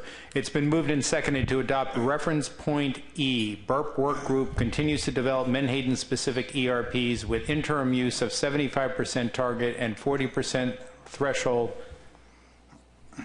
as described in draft Amendment 3. Discussion on the motion. David? Yeah, thank you, Mr. Chairman. I'm going to try to do this quickly because I know we have divergent views around the table, and there are going to be a lot of people that are probably going to want to speak to the point and also offer possibly amendments or substitutes. I just point out for the record that the Commission has a long history of recognizing the critical importance of Menhaden to the ecosystem along the coast, and particularly the specific specific predator populations, namely striped bass, where we've had a major focus. I went back, at one point looked at the history of this. The history actually goes back to 2001, and I think if I dug further, it would go back even further than that. But in those days, we embarked on what we called multi-species management. And so recently what we've done is we've kind of changed that into the efforts to focus on developing Menhaden-specific ERPs. Unfortunately, the Menhaden-specific ERPs, personally, I wish they were available today and we could have that debate, but that's not the case. They're not likely to be developed for a number of years. And once they do, for the most of the people around the table know that we will have to go through a fairly lengthy process to adopt those, which will include a full consideration of a lot of the assumptions that are included in that. So we haven't seen that analysis. So one of my conclusions for making this motion in particular is that I think that process is probably going to be delayed beyond where we project it to be. Hopefully I will be proven wrong by the working group. I think this personal view that after 16 years of discussion, I think the Commission needs to get on with fashioning an ecosystem strategy on Menhaden, and I think that transition, what I would view, since species-specific targets are not available at this point, that we really need to begin the transition through this alternative. I'd also note that the Commission has pretty wide latitude. There are a lot of really good questions. Rob O'Reilly and others have raised very valid concerns about different issues, but I'd also point out that the Commission has wide latitude on where they set the TACs, which will drive what the removal rates will ultimately be. And just a few more comments from a Rhode Island perspective. Menhaden are critical to the ecosystem in the state, and namely because Narragansett Bay is one of the major economic drivers of the economy of the state. We have a very vibrant commercial and recreational fishery in the state, including charter boats and party boats. And it's kind of the foundation of that is the state of the resource in Narragansett Bay, and that includes Menhaden. Menhaden are a critical economic issue within the state. So in recent years, things have gone well. We've had fairly high abundance of adults. which has been very pleasant for most of the constituents. But we've also had fairly high abundance of peanut bunker. I went fishing yesterday, in fact, and there are vast schools of peanut bunker still around, even at this point. So things are going well. But my point in making this, I think we need to start the transition from the discussion phase we've been in for 16 years to moving into the implementation phase. And I think this motion, coupled with an appropriate TAC, will do that. Thank you, Mr. Chairman.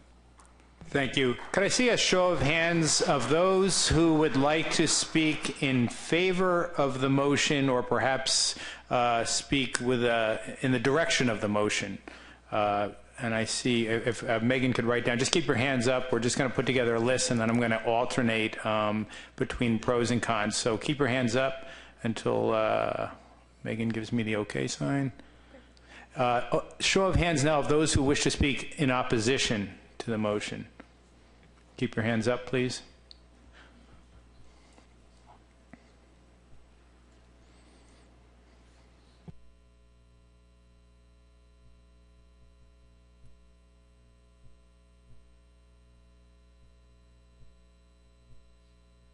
So we'll alternate, and I'll begin with someone in opposition, and I'll just start to my right, Pat Kelleher. Mr. Chairman, I actually have a motion to substitute along with my comments. Go ahead. I would move that we substitute option B. The BURP working group continues to develop Menhaden-specific ERPs with the interim use of single species reference points. Is there a second to that motion to substitute? Seconded by Russ Allen. It's been moved and seconded to substitute option B.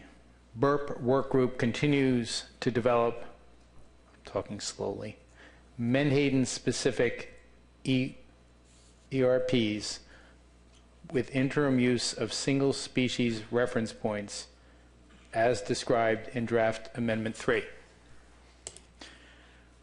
Here's how I'd like to handle board consideration of both the substitute and the main motion. I'd like to afford the board the opportunity to consider both on an equal basis. I will take comments on both motions, alternating between those wishing to speak in favor of the substitute motion and those wishing to speak in favor of the main motion. During the process of considering both motions, both will be amendable. Once both motions have been fully considered, there will be a vote on the substitute in its original form or as amended. If passed, it will become the main motion and be subject to final consideration. If not passed, we will return to the main motion in its original form or as amended, and it will be subject to final consideration unless there are any other motions to substitute. So, yes, Dennis Abbott? Thank you, Mr. Chairman. I don't like to disagree with the chair, but when Pat made a motion to substitute, that becomes what's on the floor. I don't see that we can be discussing the main motion now because we have a motion to substitute. I think the conversation should be around the substitute motion, and if that passes, then it becomes the main motion, and if it fails, we go back to the main motion. And I think that would be in order in Robert's rules. I don't think we can discuss both of these motions because we have one motion before us, and that is the motion to substitute. Correct me if I'm wrong, or I'll look to Bob Beal for a little more guidance. Well, let me just say that I will say that the chair does have some latitude, but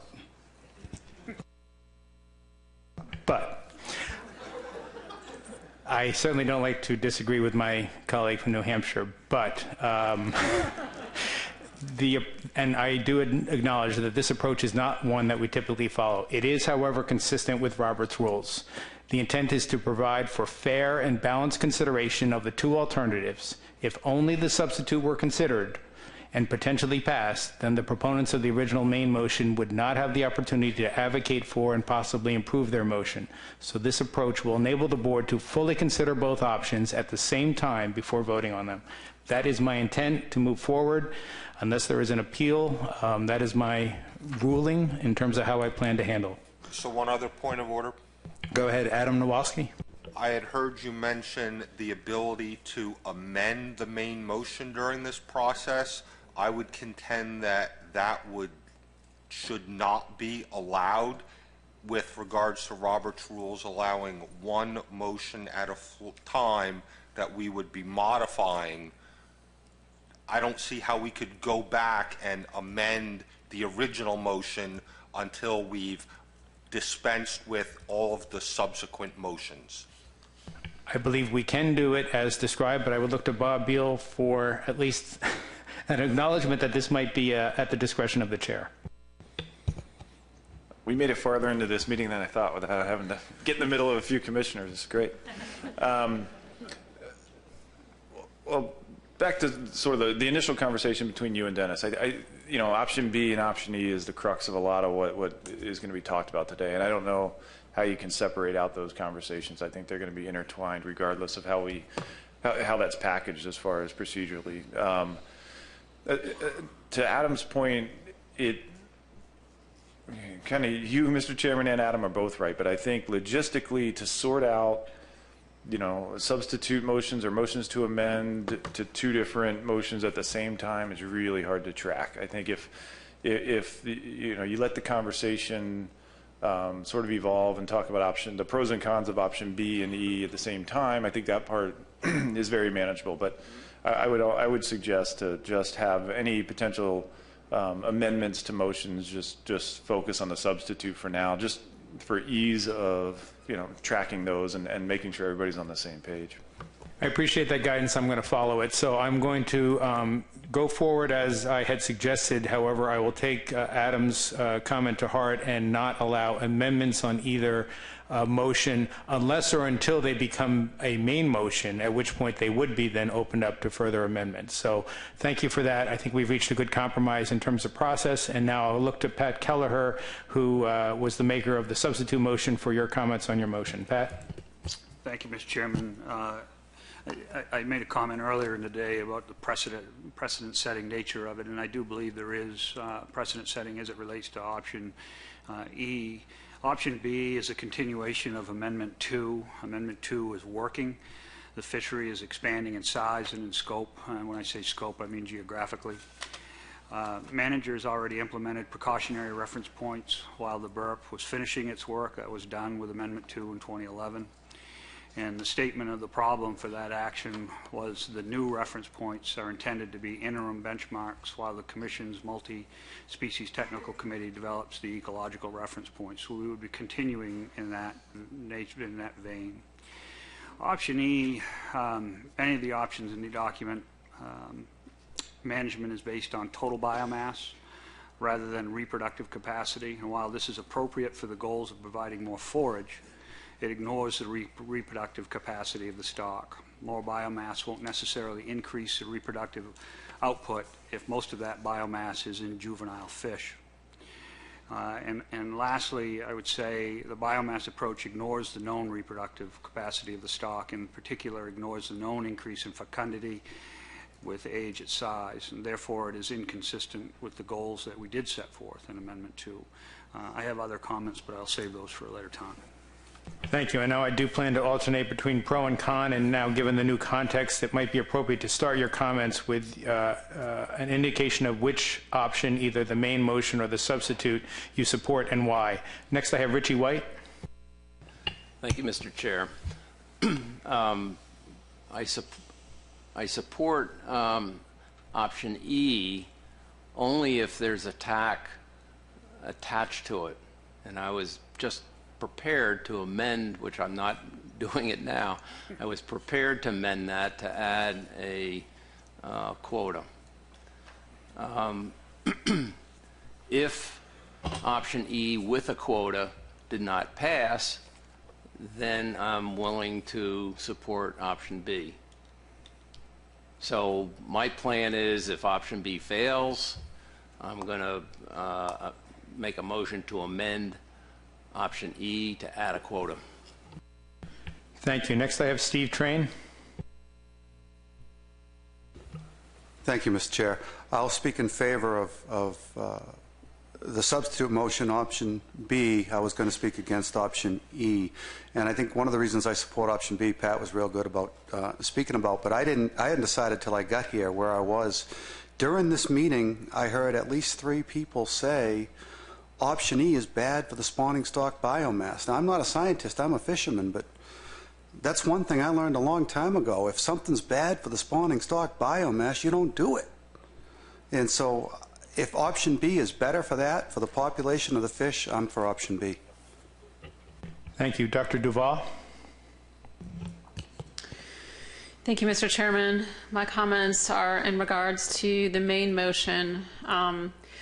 This is an issue that we have struggled with considerably, and we absolutely support the management of Menhaden for its ecological role, and we believe that one of the great benefits of the work that's been done by the Lenfest Forage Fish Task Force and others is that it has raised awareness of the importance of forage species and has provided managers with tools to evaluate the trade-offs of different policy decisions. And science does not tell us how to make those decisions. It just informs us what the impacts of those decisions could be. So, we support the types of approaches embodied in option E and option C, but we do have significant concerns about the metric, as others have expressed. And it's clear that, while total biomass is absolutely the appropriate metric to meet the needs of predators, our concern is that it does not meet the needs of Menhaden, and specifically that it is not protective of the reproductive component of the population that's actually producing the future biomass for predators. And other concerns have been expressed around the table about the TAC associated with the 40% biomass threshold, and the significant impacts that would have on the mature ages in the population. And so, the department is offering extremely qualified support for option E. Quite honestly, we would prefer a metric that meets both the needs of predators and prey, which is why we are supportive of the efforts of the BURP work group and are anxious to implement the results of those efforts as soon as possible. And we appreciate all the efforts of the BURP work group to date to work with the Lenfest task force members to develop the translations that we have in front of us. Thank you, Mr. Chairman. Thank you. Russ Allen? Thank you, Mr. Chair. I'm speaking in support of option B. I thought Robert and Pat, hit some really good points that setting a target that you're going to exceed right off the get-go is counterintuitive to what all the boards that I've ever served on have thought about, and that really bothers me for some reason. I thought Katie answered a question earlier really well, and that the technical committee, who we're supposed to listen to, and we hear that constantly at the board meetings, listen to the technical committee, listen to the BURP, listen to the stock assessment folks, because they're the ones doing the work, and they're comfortable under the current reference points that we are right now. And they know that where we're going to be once the BURP group is done will put us in a better place. And I don't see why we would change things in mid-flow right here on something that seems to be working. Our egg production is constantly ramping up, and I don't understand why we would change that now. It's not overfished. Overfishing is not occurring. I think we're better off staying the way we are. I don't see the need to make this knee-jerk reaction to reference points that aren't even Menhaden based. So I'll leave it at that. Thank you. Thank you. Allison Colden? Thank you, Mr. Chairman. I wish to speak in support of the main motion, option E. I think it provides a lot of positives, which would be helpful in managing the Menhaden fishery. Some of these have already been touched on. So first is the flexibility. Some of the other options that are included within the document don't include the type of flexibility that is afforded by option E while also applying an ecosystem context. This is not a harvest control rule. It allows the board to manage to a target that would be protective of the ecosystem and all of the predators that depend upon it. But we've already seen from Megan this morning that there are different methods by which the board can reach those objectives, and I believe that we will be discussing those later. The other one is the relative stability. In my interpretation of the current single species reference point is that they can fluctuate because it's based on a mean and a median. The addition of additional data points, as we saw in this year's stock assessment update, means that those reference points change over time because they're informed by the information that's coming out of the surveys and the indices. And we saw, particularly in the stock assessment update, that the North Atlantic Index, Northern Adult Index, excuse me, had a very strong influence on the estimates that coming out of that assessment. And there were some additional comments by the TC about looking into that. And I would suggest that the 45% of B0 is a stable proportion of the population that may not be as influenced by those types of fluctuations.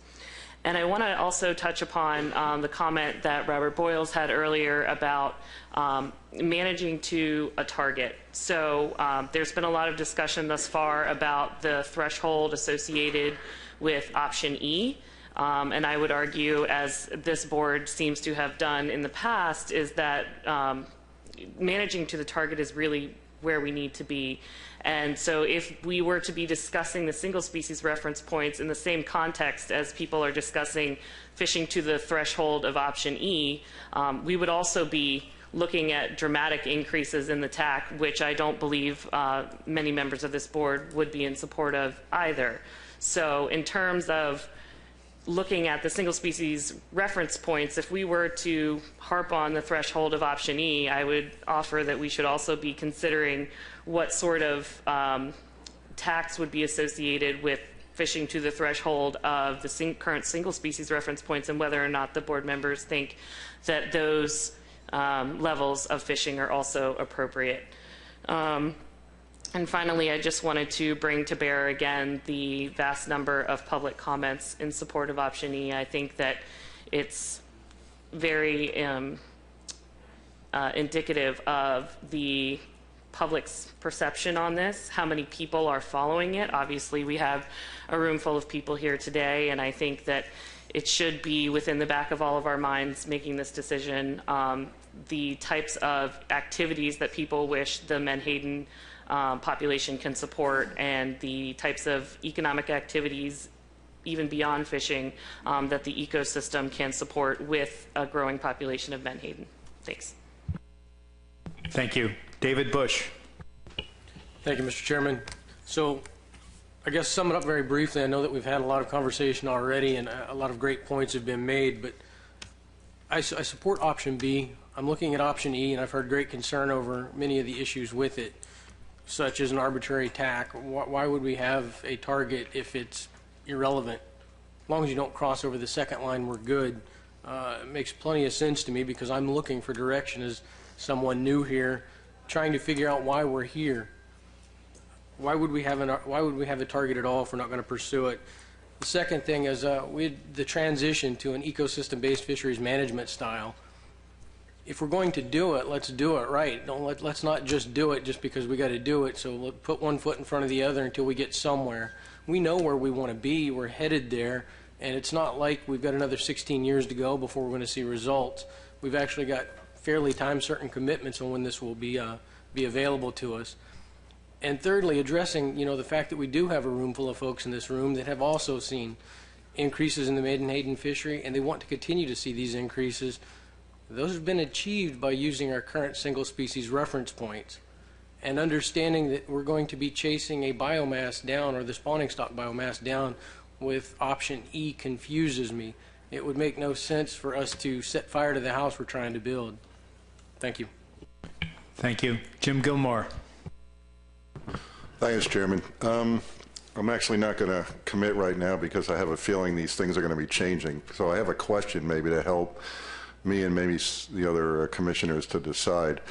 So the plethora of emails that we all have got, communications, particularly the last week, I think the one concern maybe with option, the second motion was that on paper we have ERPs coming in 2 years. But a lot of the discussion doesn't have a lot of confidence in that. We've heard, well, it won't be for 5 years, it won't be for 8 years. So a lot of the support on one really seems to not stem from not believing that we're going to have ERPs in 2 years. So the question, and I hate to put staff on the this is more a feeling from you guys, because it would be nice, we have the probability of hitting the target or whatever. So what's the probability of us hitting ERPs in 2 years? And if, again, I don't want a percentage, but a sense that maybe you could help me and everyone else in the room decide, are we really going to have them? I mean, is there a confidence of that, or is it something that will take a lot longer? Thank you. I am hearing from the BURP folks at the table that they are cautiously optimistic that they will be ready for peer review in 2019. Rob O'Reilly. Thank you, Mr. Chairman. And that was a good question, Jim Gilmore. And certainly Dave Borden started off with the main motion and gave a number of situations that are normal to our lives, which is a lot of things take time. I am in support of the substitute motion, and the reason is I think everyone in this room is united already. Some are not as patient perhaps, and that's their choice. I think that 2001 is a long time ago. My first memory of sort of looking at multi-species management in Chesapeake Bay was 1998. Everyone was very excited. We've maintained our excitement about ecosystem management in many different venues, and I don't think there's any reason not to continue that excitement and to look forward to it. But we have to do it right. And I'm not convinced that option E is right, because it's not Menhaden specific. About a year and a half ago, or a year and 3/4 ago, I asked the technical committee when they came out and more or less indicated that the Pickett et al. Approach was not for Menhaden as such because it wasn't Menhaden specific. I came back about 8 months ago, I'm using this loosely, and asked the same question, and the technical committee, which is a wonderful group, said, well, essentially we can accommodate our work to whatever we can, whatever is put before us. And that's a good technical committee. But at the same time, many of the comments that have been mentioned today are pretty startling to me. I do believe we have to manage to the target. I do believe that if we go down the route of option E, we will have to have a situation where we look for 75% unfished biomass. I just believe that. I also think that we haven't looked at the risks carefully. The risk to the reference point, I may be incorrect, but I think we're at 46% of unfished biomass, and 40% is a real problem, essentially a moratorium. I also think there's a risk to the fleets, there's a risk to the communities, and I think that my timeline starts in 2010, where the board was told it would be 2 to 3 years before we'd have the biological ecological reference points. But this takes time, and I think we need to make sure that we get it right. I'm not against anyone who wants option E. It's just that I think the better course for management is to wait for the biological ecological reference point group to finish their work. And now we hear it's 2019, a little bit of patience. We get it right. It's not going to be perfect. I think that Jay has already told us that in the workshop we had about 1.25 years ago that you can't encompass everything into this approach, but you can certainly accomplish a lot more than we've been able to look at so far. So the substitute motion is what I'm going to support. Thank you.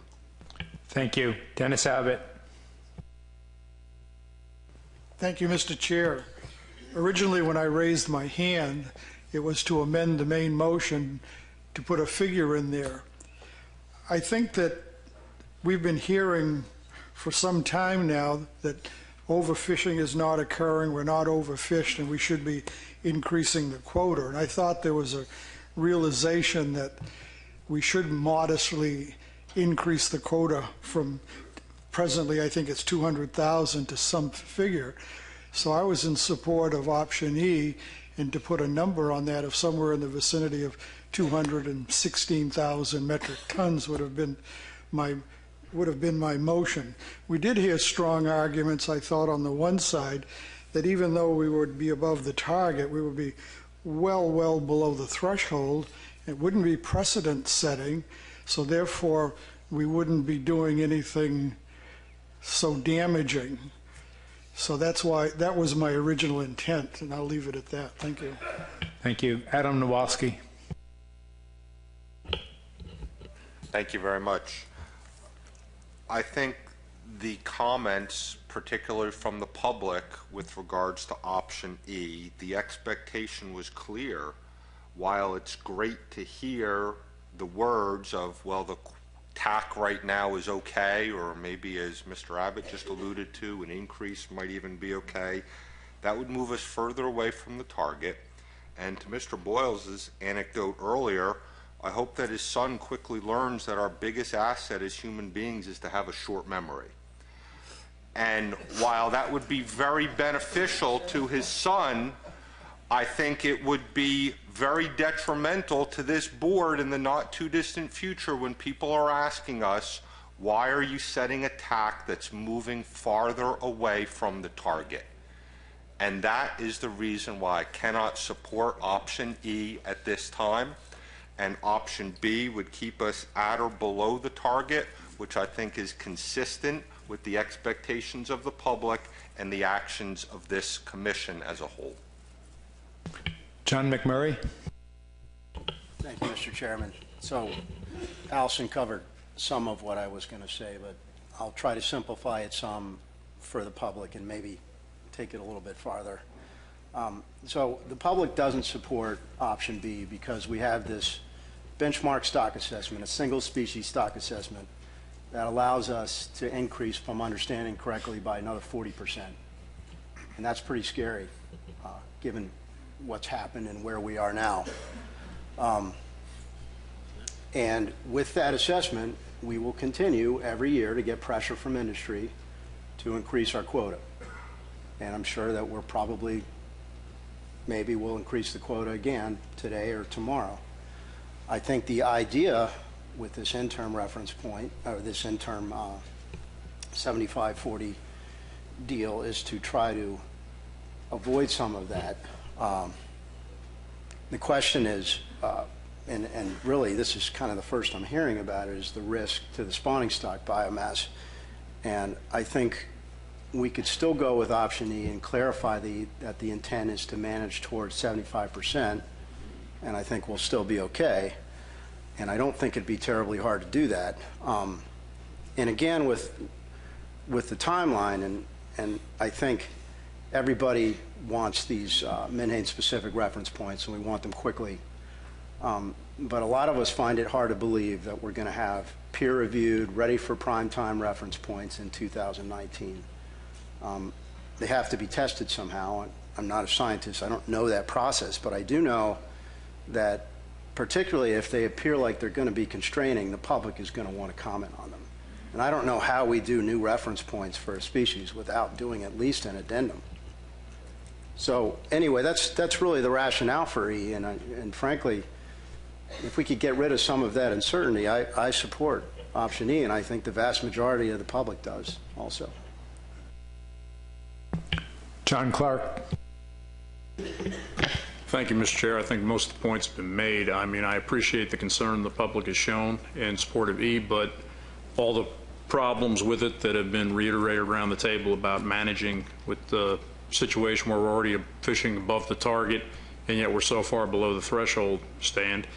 And for option B, we want to manage with the best available science. Our BERT working group has several times come out in recommendation of continuing with a single species reference points that we're now using until the new Menhaden specific ERPs are available. So with those also, I just don't want to see another fishery that we take a reduction where we're not overfishing and overfishing is not occurring. Nicola Meserve. Thank you, Mr. Chairman. I speak in support of the initial motion for option E. Many of the points have already been raised for them, but there is a growing body of scientific work that supports the 75% target and 40% threshold, and I feel that they provide an acceptable intermediary step to managing menhaden in the context of their environment on our way to adopting menhaden-specific ERPs, which is the end goal from everyone around this table, it sounds like. Because the option E reference points are not specific to menhaden, it has raised some concerns from our technical advisors, which deserves some serious consideration. However, it is because the option E reference points are general that I have comfort in not immediately managing to the target, and even with a possible increase in the TAC, as has been suggested, might be a motion to amend. There's been comments that the stock is growing and expanding since the Amendment 2 reference points have been put in place, but it's notable that the board has not set a TAC that corresponds with that target. And the concern regarding option E, the threshold there, it's certainly not my intention to manage menhaden to the threshold for either option E or option B. I feel that option E will provide the board with the guidance to set a risk-prone TAC in the interim and safeguard the stock growth that we've seen since Amendment 2 was put in place, and support the wide age structure of menhaden that is responsible for the availability and abundance of menhaden throughout the range, including New England and the South Atlantic. Thank you. Thank you. Dave Blazer. Thank you, Mr. Chairman. I'm speaking in favor of option B for a couple different points. One, that I think we're in a pretty good place right now as far as the fishery is concerned. Has been referenced, we've got an expanding stock, the stable harvest over the last couple years, and we're still leaving about 40% of the unfished spawning potential in the water right now. So to me, option B seems to be working. I don't want to change that approach. Option E, although as mentioned, I think everybody here is very favorable of ecological reference points. Setting those guardrails of the target and threshold with option E from 147,000 metric tons to a threshold of 744,000 metric tons, you know, those guardrails are way too wide compared to what you've got with option B of only going to like a 314,000 metric ton option. So to me, I'm in favor of option B. And I would also like to say, this discussion today just puts more emphasis on the importance of the work of the BURP group, and I wish them all good luck and Godspeed to you. Mike Millard. Thank you, Mr. Chair. The Fish and Wildlife Service supports the substitute motion, and we do so taking very seriously the first phrase about continuing to move towards ecosystem reference points. The service is a strong supporter of that, and as has been mentioned around the table several times, we really hope the board is committed to keeping that train on track. A second point that, and I hope I'm not misquoting you, Jason, was I think I heard Jason say, and again this has been brought up, option E has the potential to allow complete removal of the spawning stock biomass. That's one of the more alarming statements I think I've heard around this table. And it strikes me as a rule of thumb which is probably not mature yet and ready to be put to use. Thank you. Thank you. Emerson Hasbrook. Thank you, Mr. Chairman. I support the substitute motion, option B, and my comments are science-based, based on the science that we have before us today. One item is that we heard earlier that the technical committee recommends that the BURP working group has always advocated for keeping single species until the menhaden specific reference points are available. Also, if we went from option B to option E, we'd be going from a very conservative management approach for Menhaden to a very high-risk approach for Menhaden, where the guidance from the technical committee shows us that there's an 88% risk of exceeding the target, even at the current TAC, under option E. And then thirdly, again, in the technical committee memo, it states that the level of fishing pressure that reduces total biomass to 40% B0 is higher than almost anything seen in the history of the fishery and results in almost total loss of spawning adults. So those are my reasons for supporting the substitute motion. Senator Maker, welcome to the board. The floor is yours. Of course, I'm in favor of option B. Setting a quota over the target or making false targets that are not managed will land the stock in trouble if recruitment declines. And that's why. Andy Shields. Yes, thank you, Mr. Chairman. I'd like to speak in support of the main motion, which is option E. Get my thing closer. And the reason for that is this provides an opportunity for the board to seriously commit to ecosystem management. We've heard a lot of discussion about we want to get there. We all agree we want to get there. We may get there in a year or two. We may get there in 3 years. This is a more realistic approach to getting there sooner and not kicking the can any further down the road. In addition, as mentioned earlier by some other commenters, option E gives the opportunity for some flexibility in management since there is a range, and it buys some time to get the ecological reference points developed while not losing any ground. In addition to that, the public support for this, I think I heard the word, was unprecedented. The number of public comments in support for option E compared to all other options is unprecedented. And that has to have some weight from up and down the coast, from folks that interact recreationally, commercially through headboats, through the procurement of bait, through people that just go fish off the dock and crab, use Menhaden for crabs. So all the letters and all the correspondence we've received in Pennsylvania has been very specific and has supported option E. That's the first time that's happened in my short tenure with this particular group. And in addition to that, I'd like to tell a brief story. And somebody mentioned earlier about memory. I have a very good memory on certain things, of course. And a memory that I have is from the late 1970s. And when I look at the updated stock assessment and look at the graphics for biomass and recruitment, I see that the population in the late 1970s is very similar to what it is now, with a big dip in the 1990s and early 2000s. And I'd like to paint a picture for you that's very etched in my own memory. Even though I may be from Pennsylvania, I grew up fishing in New Jersey every weekend at the Jersey Shore, and I've mentioned this more than once in the past. So it's early fall in late 1970s, and it's flat calm, and there are wave after wave after wave of what we call bunker, not Menhaden, schools of bunker just outside the surf zone off of Ocean City, New Jersey, literally as far as your human eye can see. And there's nothing like the roar when those Menhaden all come out of the water in a school the size of this square in front of us at the same time, because there are predators under them. It is awe-inspiring. What's also awe-inspiring is the first time you ever see a whale.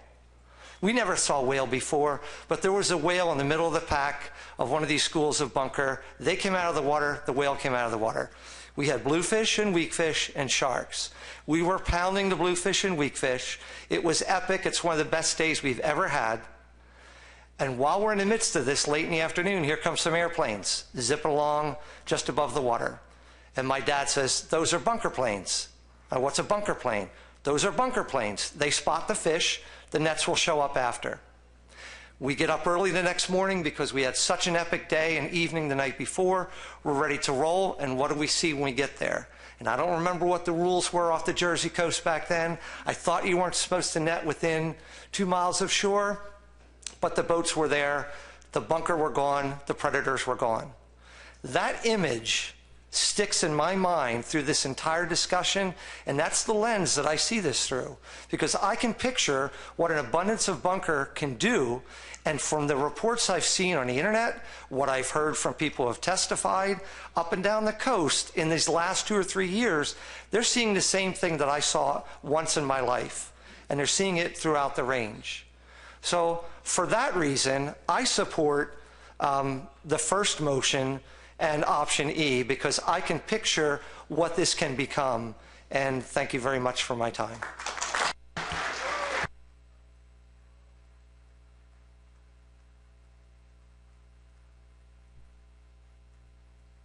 Doug Brady. Okay, thank you. Thank you. We need to move. We need to continue on. Thank you. Doug Brady. Thank you, Mr. Chairman. I'm just trying to get my arms around option E. I mean, I think we are all for moving toward ecological reference points. I don't think there's anybody on the commission that wants to slow that down or is not in favor of getting to that as quickly as possible. Now, maybe I'm wrong. But I'm having a hard time, unless with option E, saying we want to support option E, but we don't want to pay attention to the 75% target or the 40% threshold issues that drives us to what that will be. I mean, we want to feel good that we are adopting burps, but we're saying we're going to throw the rest of it out. We're not going to reduce the TAC. Maybe there are people, I think we just need to be frank. If you adopt option E, you may support dropping the TAC to 143,000. I'm not sure. I think we need to say that if that's why we're wanting to support option E. If not, we're just saying we're going to adopt option E because we feel good about getting quicker to saying we're adopting ecological reference points, although they're not Menhaden specific, but we're not going to pay any attention to what option E says. So, I mean, I just don't understand where we're going with that one. You know, we talk about where we are in the Menhaden abundance, and I think everybody agrees that the stocks are in great shape. They've been managed, you know, with a stock-specific reference point, and they are in good shape. Can they be in better shape with the burp? With the ecological reference points that we'll get to 3 years, or hope 2 to 3 years down the road? Of course, and I think everybody supports that. But I just cannot support moving to an option that says this is what the option says we're going to do it from a target and threshold perspective, but we're not going to pay any attention to that. So for that reason, I support option B. Thank you. Thank you. Are there other members of the board who have not yet spoken who wish to speak on this issue? Yes, Marty Gary. Thanks, Mr. Chairman. I'd like to speak in support of the substitute motion. For our jurisdiction and our 20 pound net fishermen, the current status quo allows us, with our quota and the bycatch allowance, to get through the season to provide bait for our crabbers, to provide bait for our charter boat fishermen. By going to the alternative for E, it would be counterintuitive to not manage to the target, so I'm assuming that we're going to do that. And by doing that, that would upset the fragility of our fishery and risk the season for our pound net fishermen. So I cannot support the original motion. I would support the substitute motion. Thank you. Thank you. Again, before I go to any members of the board who wish to speak a second and final time, I'll ask, is there anyone on the board who has not yet spoken who wishes to speak? Seeing no hands, I'll go to Robert Boyles. Thank you, Mr. Chairman. If I may quote the author, Oliver Wendell Holmes, who said, "I find the great thing in this world is not so much where we stand as in what direction we are moving." I, too, appreciate the vibrant and robust public comment and public engagement that we have seen from our constituents and who've come here today. So on behalf of the board, thank you everyone who has commented, everyone who has come here today. And I find myself in the position, I support both motions. I think Doug Brady said it rather well. We've committed to moving to ecosystem reference points, and that's something that I think we should not lose sight of. That train is on the tracks. It's my great hope that, in fact, in 2 years that we will see that submitted for peer review, and then we will update Menhaden management accordingly. Given that we are now with the substitute motion, I will support the substitute motion. I think it's important that we recognize I have a very, very difficult time in trying to share with you all the illusion of my son frantic, pacing around the woods last night, having missed his target. And I just think it's very, very important that we be honest with one another. I think it's important that we be honest with our constituents. And I think it's important that we be honest with the 160 some odd thousand people who weighed in on this discussion. I want us to do ecosystem reference points. I don't think there's any argument about that around the table. But I think this is important that we do this right. We had a very important meeting that came out of a recent noncompliance finding. And I think now more than ever, it is important for us to be intellectually honest with our constituents, intellectually honest with each other, and do the right thing. So I support both motions. The question before us will be the substitute motion, so I will support that. Thank you. Thank you. Any other comments before I call the question? Dennis Abbott. Thank you, Mr. Chairman. I was just going to say, I think everybody's probably has their mind up. It might be time to take a vote, and I'd like to request a roll call vote. We'll caucus for 1 minute, and then we'll vote, and it'll be a roll call vote. Thank you.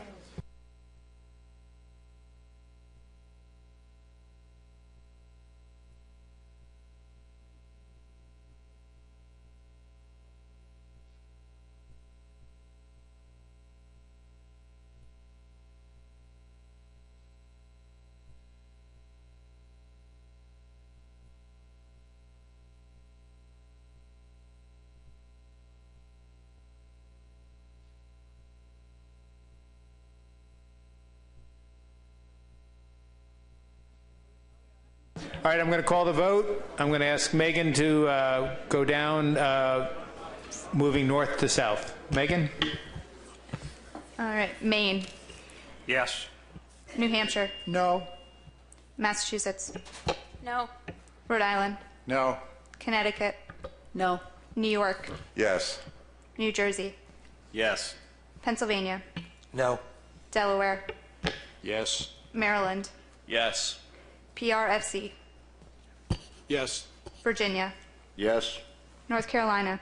Yes. South Carolina. Yes. Georgia. Yes. Florida. Yes. Yes. Yes. NOAA Fisheries. Yes. U.S. Fish and Wildlife. Yes.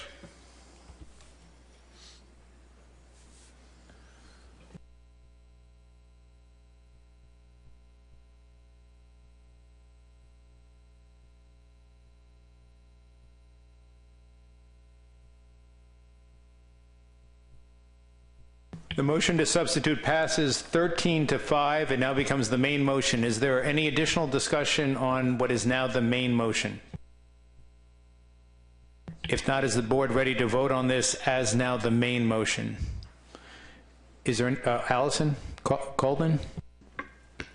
Thank you, Mr. Chair. I just wanted to add one quick observation relative to the stock assessment update under the current single species reference points, and that is we're not currently meeting the fecundity target for the stock under the single species reference points. So I hope all the comments that have been made that were relative to the previous motion in option E in terms of managing to a target will remain true when we move forward with this as the main motion. Robert Boyles. Thank you, Mr. Chairman. I'd like to motion to amend, please. Go ahead. Mr. Chairman, I would like to amend the motion to tie this to TAC specifications for the next 2 years, that the TAC specification would remain at 200,000 metric tons.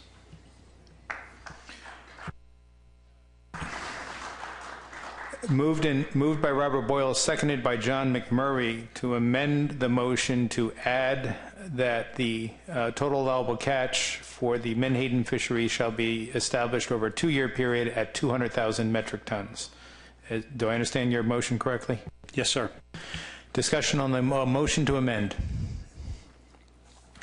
And we are obviously now moving into the TAC issue sooner than I had anticipated, but it certainly is in order to do so if the board feels comfortable doing so.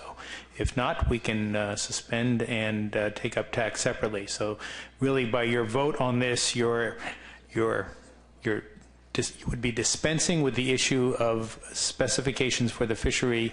There would be no returning to this tomorrow. So I'll just pause for a second and again ask if there's anyone who wishes to comment on this motion to amend. Jim Gilmore.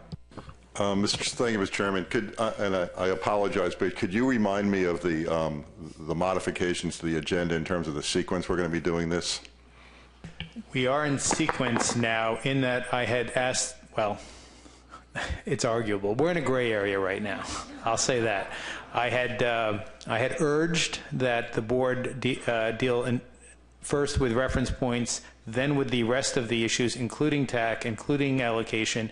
This does change that dynamic, but it's the will of the board as to how you would like to proceed. Thank you for reminding me that this is not exactly the way that I had urged we go forward, but I think it's close enough in terms of the way the agenda has been laid out that it's in order. Rob O'Reilly.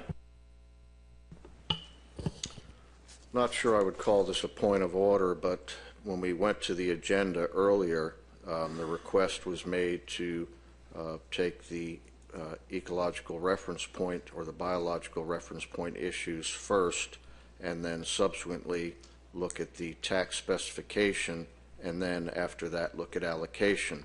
So I can understand that, well, yes, the TAC is coming second here, but I had envisioned that we would also have a situation where we were able to debate at the TAC independently of the ecological reference points or biological reference points. And, this greatly bears on the third step, which is the allocation. So it has obviously implications. We've heard at least one comment that we're underachieving on the quota that we have on the total catch, in that we're not keeping up with what the assessment says the capabilities could be for a quota, and certainly 200,000 metric tons would be underachieving. I was hoping we would have that discussion as well. So again, a little different than what was expected. I thank you for that, and I think it's clear that given the nature of this amendment, it speaks to both process and substance. It speaks to the board's willingness to take on a shift in order, which Rob just spoke to, as well the substantive issue of what the tax should be. If this were to be approved, as I said earlier, and then of course it becomes the main motion, it would have to be voted on again, but it would dispense of the specification setting discussion. If it were to be not approved, we would be back to the main motion solely on the issue of reference points, and we would then take up TAC separately. So I think that really is the two-part aspect of the motion to amend that's up on the board. I saw some hands up. Dennis Abbott, you were one. Thank you, Mr. Chairman. Though I don't disagree with a quota of 200,000 pounds, as it probably affects my little state, I see us, if we pass this, well, I'll back up a little. I think there was an expectation when we arrived here that we were probably going to try to do what we could to make the states a bit more whole. We were going to try to do something to help the state of New York with an increased quota, and I know Maine wants quota. So adopting this and then getting into tomorrow's discussion about who's going to get the numbers when we talk about allocations, And no one will accuse me of being a friend of omega protein. Particularly, I'm only a friend of equity, because it's my strong belief that when we advantage someone, we're going to disadvantage someone else. And by adopting a quota of 200,000 pounds and then getting into tomorrow's discussion, there may be a lot of people who end up feeling very disadvantaged. So I'm concerned about where 200,000 gets us, because it really is going to put us in an adversarial mode tomorrow when we're trying to give some of the states what they surely deserve. And one of the outcomes of this should be some sort of equity. I liken this to the fact, on the one hand, that one state has been getting a very high proportion of the catch, and things have changed. It's like the geese are migrating down to the Chesapeake Bay area for years, and the good hunters like Robert Boyles are shooting them all down there. And now those geese are landing in New Hampshire on the one hand, and we can't shoot anything because we've never had any quota. So what my point is I think if we vote this in, we're really setting ourselves up for some battles tomorrow. Thank you, Mr. Chair. Thank you. Any other comments on the motion to amend? David Bush. Yes, sir. Thank you, Mr. Chairman. I know I'm sitting precariously close to the maker of the motion. However, I might remind him of a story I heard recently about setting a target. This seems to achieve just that. We've set a target, and then we've sort of disregarded that target and decided something else. Thank you. Thank you. Any other comments before I call the question? So this is on the motion to amend, and I'll read it into the record. To amend, to add, to set the TAC at 200,000 metric tons for the next 2 years, 2018 through 2019. 30-second caucus, and then we'll vote on the motion to amend. Request for a roll call? We'll have that roll call vote.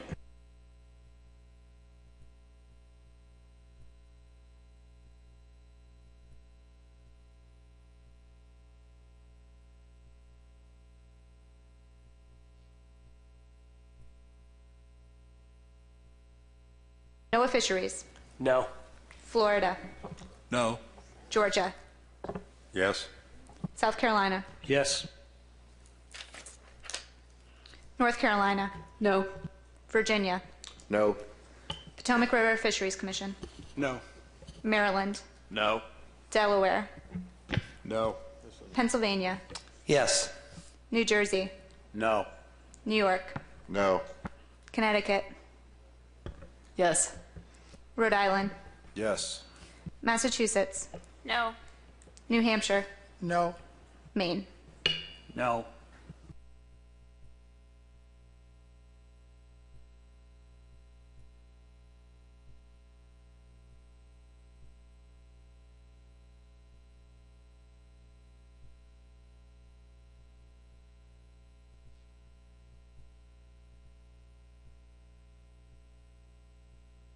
The motion fails 5-13. We're back to the main motion. Is there any further discussion on the main motion? Seeing none, is the board ready to vote on the main motion? Is there a need to caucus? Seeing no need, is there a need for a roll call vote? Seeing no need. All in favor of the main motion, please raise your hand. Keep your hands up, please.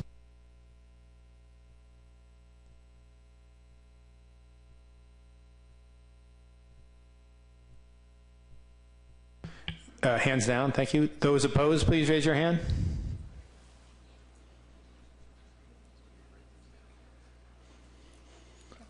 Are there any null votes? Are there any abstentions? The motion passes 10-2. I'm sorry, 16.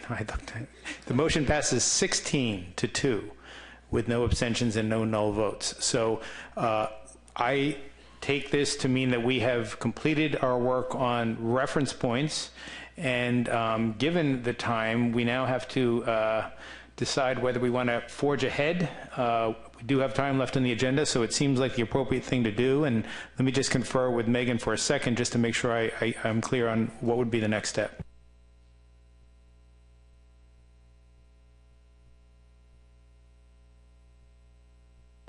All right, so here's what we're going to do. Given the way I had suggested the agenda should go, we are now essentially at specification setting. By the way, that was pursuant to the board's agreement to modify the agenda to now do specification setting. So to launch that part of our meeting, Jason McNamee, I believe, has a presentation, and we'll ask Jason to provide that, and then we'll have time for questions afterwards.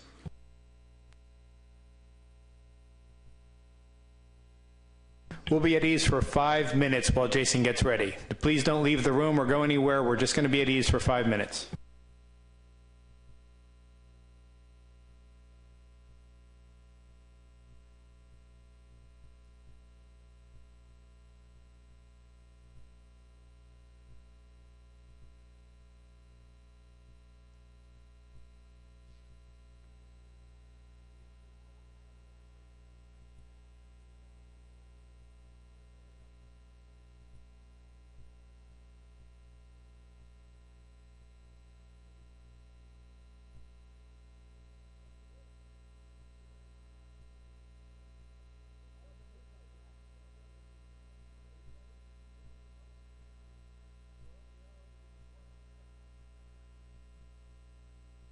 All right, if you could please take your seats, we're going to get started.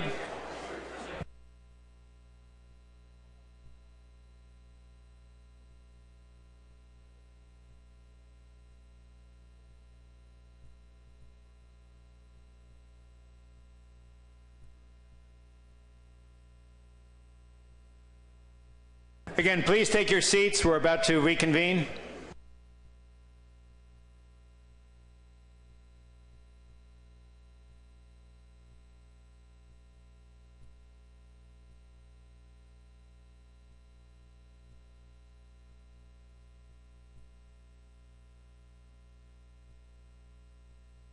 Okay, the next item on our agenda, given the change made to the agenda, is to set 2018 either single year or multi-year Atlantic Menhaden specifications. And to begin that part of the agenda, Jason McNamee, chair of the technical committee, has a presentation. Jason? Okay, thank you, Mr. Chair. So not that I wasn't paying rapt attention to the discussions that were going on, but I slimmed this down from the original version, so it should be pretty quick. And it is something that you all have seen a couple times already, because we are now back to the original reference points. So I thought I'd start off just refreshing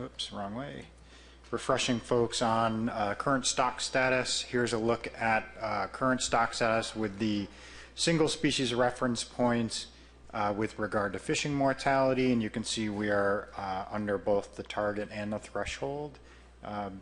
This is based on the update assessment from 2017. This is the what is the fecundity reference points.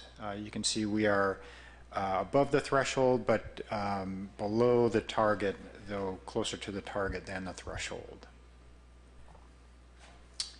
So a couple of slides on the methodology. Again, I've said this to you guys probably about a dozen times over the past year and a half, so I'm going to go pretty quick through these. But the way that we run the projections is we have a Monte Carlo bootstrap run from our base assessment. This one, of course, is based on the 2017 update, and that is the basis for the projections. The original standard projections were run under the board requested scenarios for 4 years since the terminal year, so that's 2017 through 2020. The starting conditions include initial numbers at age, which were estimated numbers at age for year 2017 from the update assessment for each of the Monte Carlo bootstrap runs. So it kind of goes in and it grabs one of these different runs, and that's how we are getting the uncertainty around those estimates. Just to put a fancy equation up on the board, here's what the numbers at age look like, and the main takeaway here, we should have showed the slide to the gentleman we were talking to on the break. you can see you've got your numbers at age, and that decays based on Z, which is total mortality, and so that's both fishing mortality and natural mortality, and so that's how those age classes progress from year to year. Natural mortality for each of the projections was a vector, again, from each of the Monte Carlo bootstrap runs. Selectivity, also a vector, also has uncertainty around it. And those are selected for each of the fisheries, northern and southern fisheries. And those are from the last time period. So some may recall that we have a set of blocks within the model that we estimate separate selectivities for, and they're based on changes to the fishery, for instance, the reduction plants up and down the coast, going out of business or closing up shop. And so that's all in the assessment document, but just so you know, we are grabbing the selectivity from the most current period of time. Fishing mortality is estimated to match the annual landings for the constant total allowable catch projections. The annual landings are calculated using the Baranov catch equation and the weight of those landings, so we convert everything into weight. The recruitment is projected without an underlying stock recruitment function. It's based on the median recruitment observed for each of the runs, and then variability is included as a deviation from that median, and it's selected randomly with replacement from each of those Monte Carlo bootstrap runs. The outputs that we get include fecundity, fishing mortality, recruitment, and landings. You can ignore those sub-bullets now.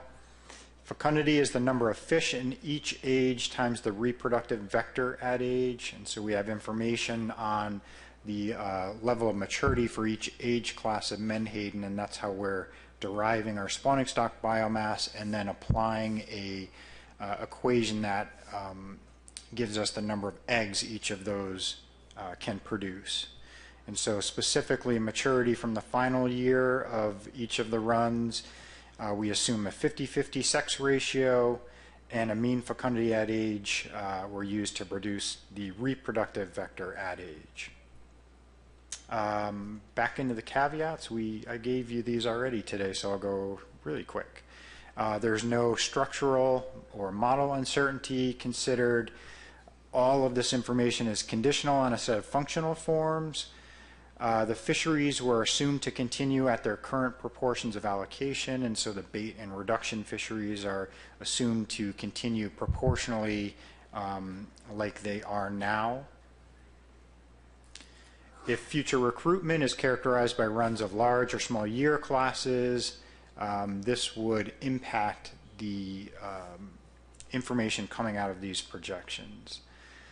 Again, the projections apply the Baranov catch equation, which assumes mortality is occurring throughout the year, and so changes to that assumption by way of seasonal closures and things like that would affect the performance of the projections. So these are the projections that we have run. These were tasked to us by the board. You asked us for 6 versions of increasing the TAC. And so what you see in this table is what the current TAC is, 200,000 metric tons. And then you asked for a series of increases to that TAC from 5%, 10, 20, 30, 40. What you see to the right are the TACs associated with those increases from that 200,000 metric tons. And then what you see in this chart is the risk of exceeding the target. And so you can see there's a certain level of risk of exceeding the target for each of these variations on what you wanted to see. They increase as you increase the TAC, not shockingly. And that risk decreases as you go forward in time, and that's because that recruitment is coming in underneath to bring that population size back up.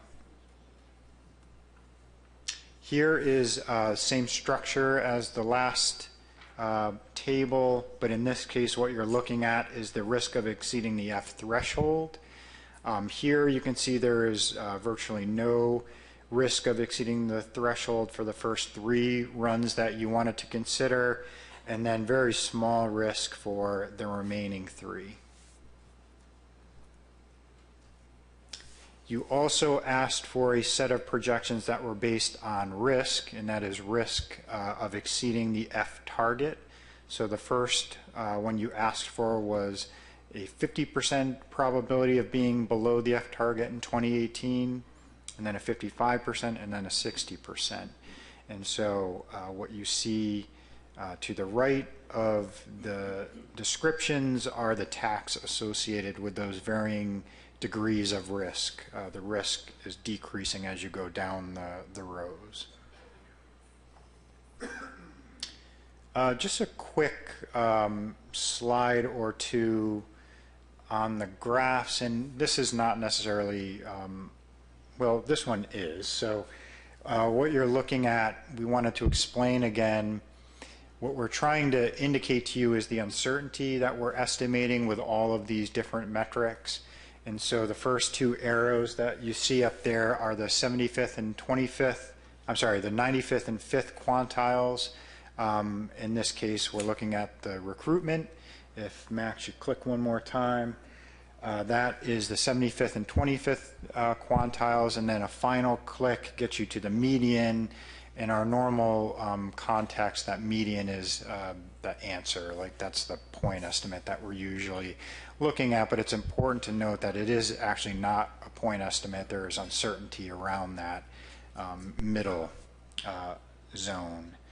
So if you now go to the next slide, what I wanted to show you here was there was a lot of questions about our new memo with the ERPs and what you were looking at, so I think it's still worthwhile in case we revisit this in the future. And so Max, if you click, that is the fishing mortality rate plot from the previous set of plots I was just showing you.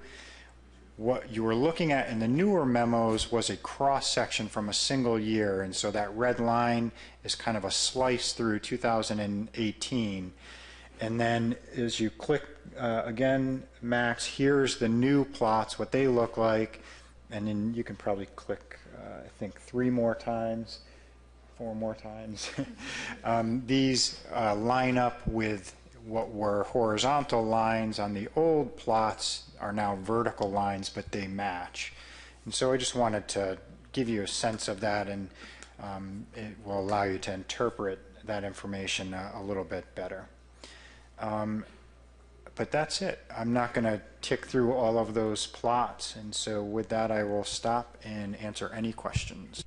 Thank you, Jason. Excellent presentation as always. Questions for Jason on the presentation? Yes, Allison Colden. Thank you, Mr. Chair. And hopefully this gets back to some of the process questions, but I just wanted to have a clarification. Jason, you said that these projections can change with any changes in assumptions about the fisheries or the allocation amongst sectors.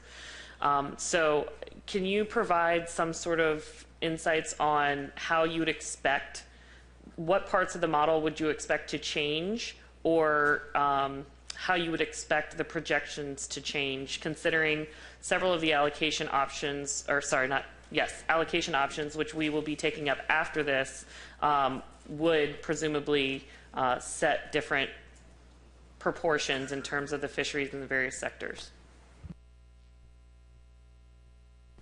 Yep. Yeah, no, it's a good question, and thank you for paying attention to our caveats. So we're often not sure if people are actually listening to those.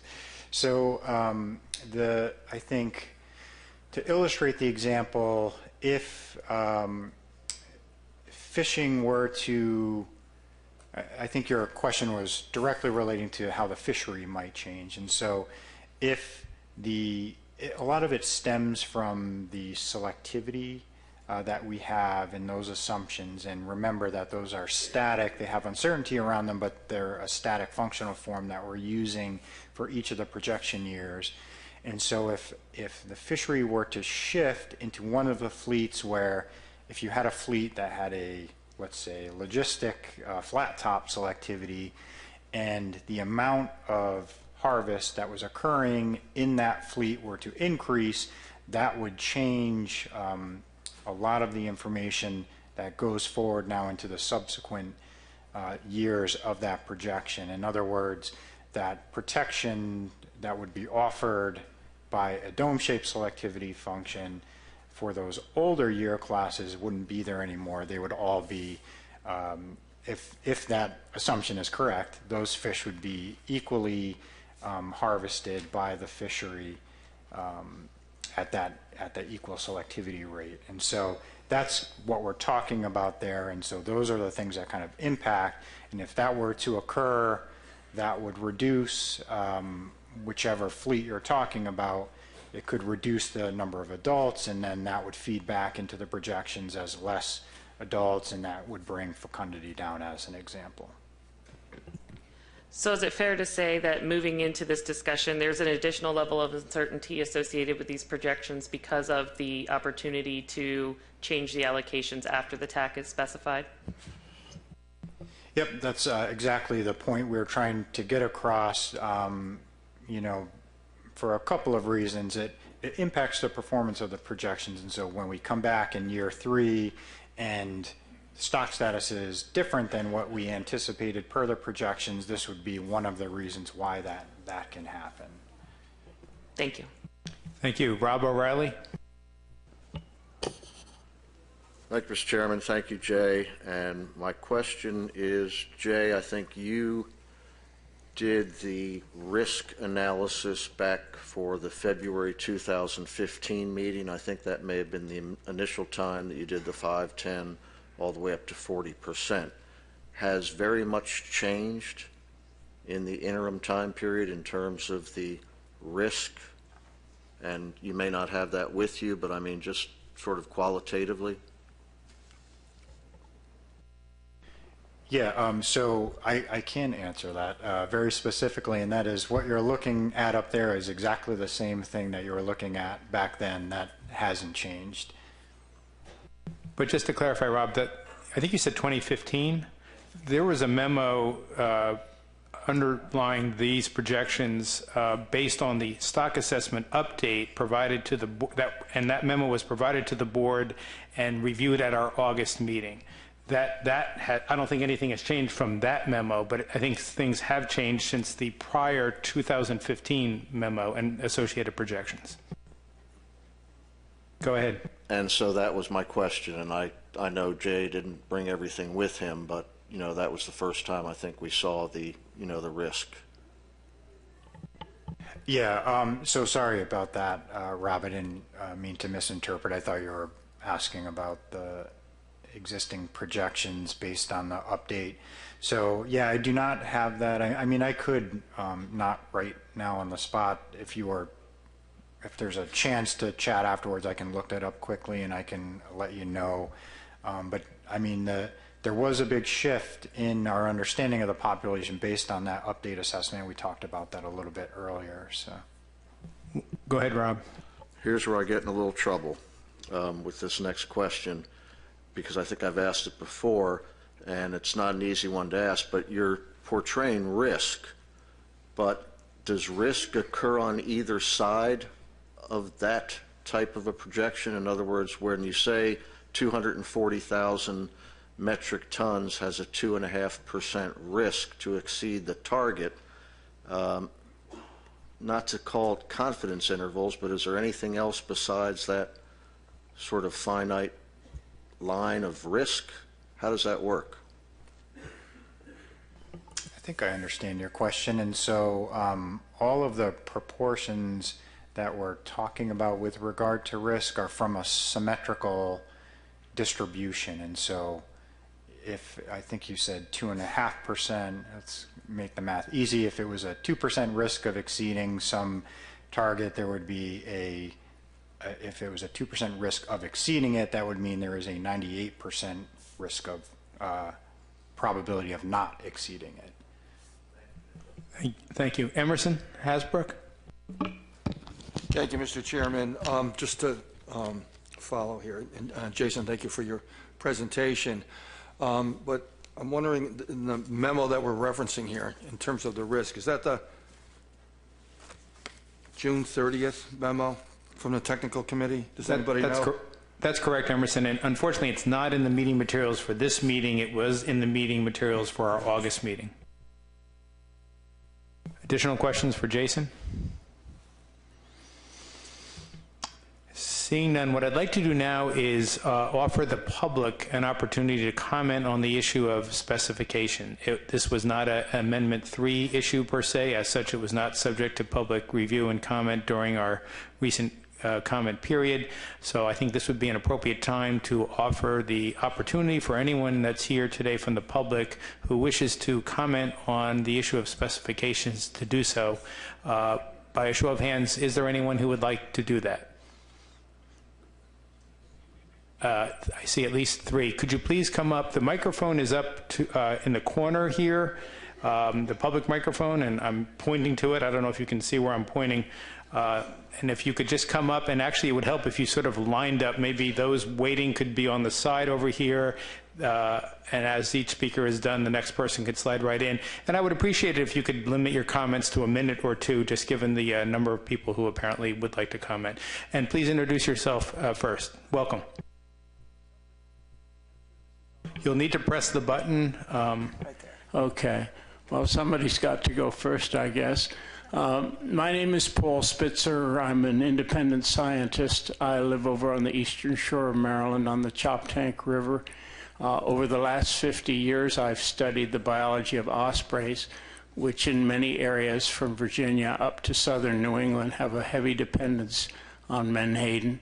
The last 30 years, I've studied the migration and winter biology of loons, which from the Carolinas up to Chesapeake Bay, I'd also take a lot of menhaden running heavily to peanuts.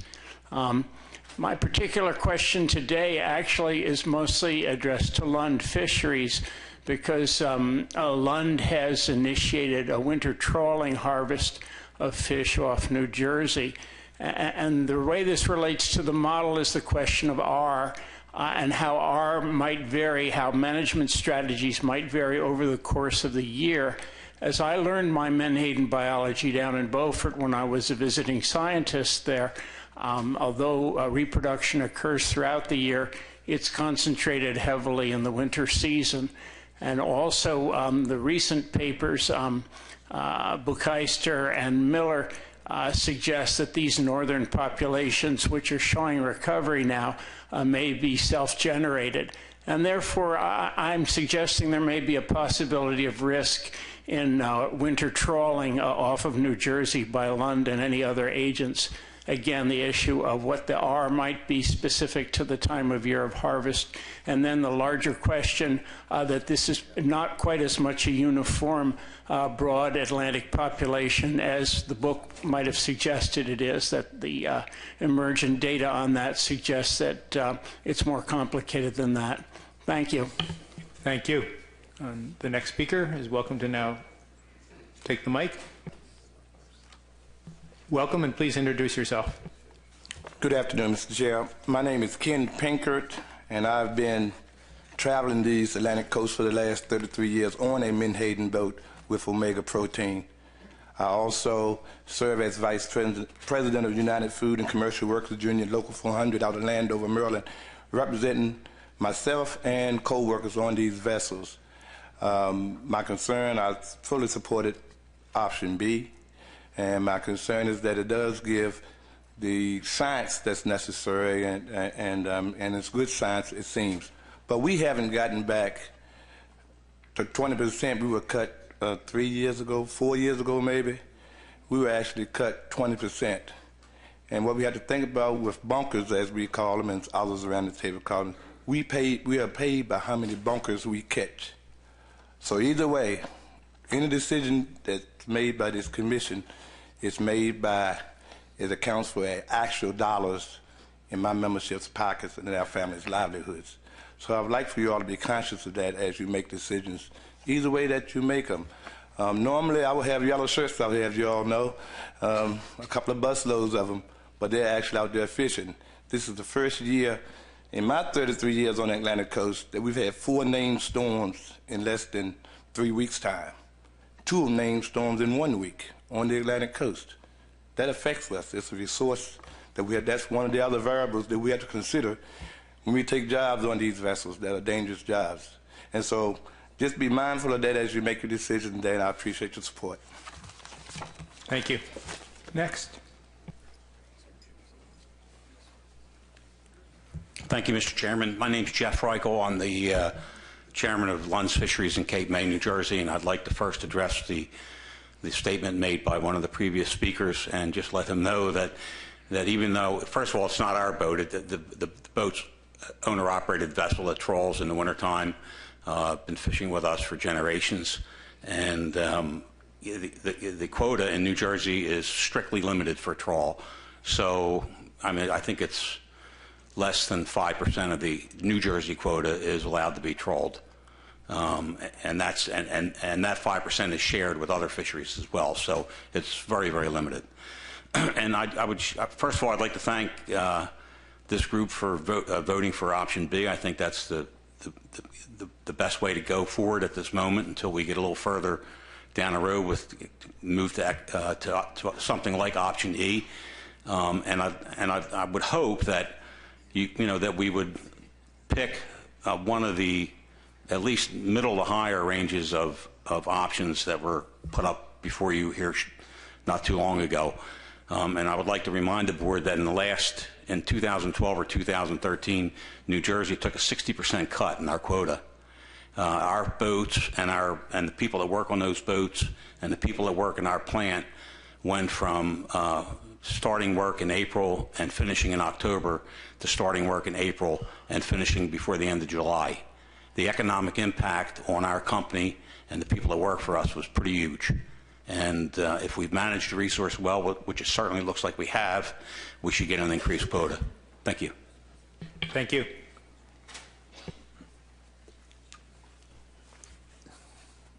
Ladies and gentlemen of the Commission, I'm Thomas Lilly. I live in Whitehaven, Maryland, and I would like to speak to you and recommend that if you do make a change in the TAC, that you be conservative.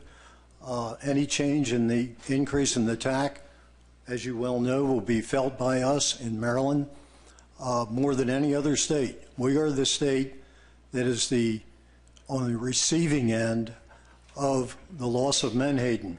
We have a terrible Menhaden deficiency in the Maryland Bay.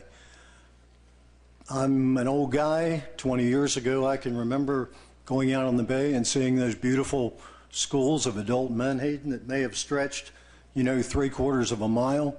Now, you won't find Menhaden schools in the bay.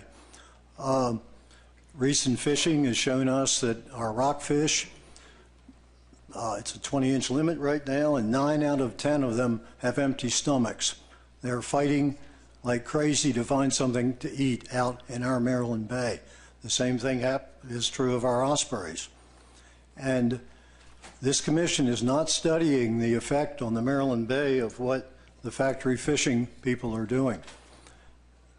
We don't know how many of those schools, and keep in mind that Omega takes thousands of those schools of adult Menhaden in their purse nets, not hundreds, but thousands. And we don't know if any of those schools are making it into Maryland.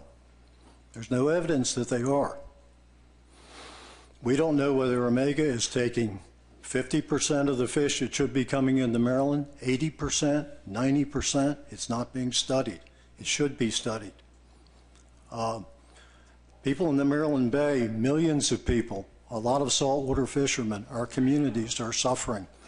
And, I can just leave you with this thought. We want our Menhaden back. Thank you. Thank you.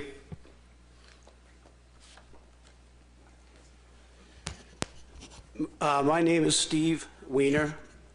I am the chairman of Choir, which is a coalition that's focused pretty much on herring in Gulf of Maine, Georges Bank, New England. Founding member of East Coast Tuna, founding member of Atlantic Bluefin Tuna Association. I've been harpooning tuna fish for longer than I want to remember. I would advocate, had I been able to speak on the reference points, I would have advocated for E. I think what I heard was, I guess what I heard, well, that's a dangerous option because it's got such a wide range between the target. In other words, it could be a high number, it could be a low number. I advocate for 200,000, for it to stay at 200,000 as a Mainer, seeing Menhaden when I was a kid and periodically during my life. There's more of them there now than there has been in a long time. It's probably got as much to do, I guess, with Mother Nature and environmental situations as it does good management, but it seems awful coincidental that as you took a reduction in catch, that we've got more fish north. I think this group has to look at the spatial concerns of all the members. Having Menhaden ranging pretty much from the backside of the Cape all the way to down East Maine, and my guess is if we manage them properly in the future, they're going to range even further east. You have an obligation to all of us in New England, in northern New England, to keep this quota at a safe place, and I hope you do it. I was disappointed at the last discussion that none of us had an opportunity to say something about reference points. This discussion today kind of changed what was going on, and I think it changed the situation, so some of us in the public should have been able to speak to it. I really think it felt like a pretty hypocritical discussion when E was shot down, that somehow it was the more dangerous option. No way was it the most dangerous option. This group of people has the ability to set the quota, whether it was B or whether it's E.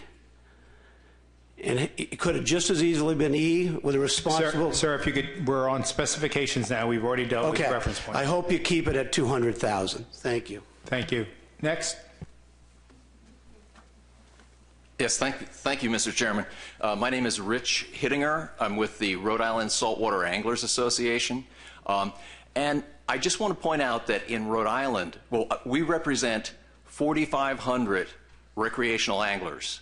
And our members understand how important Menhaden is to those fisheries that we're involved with.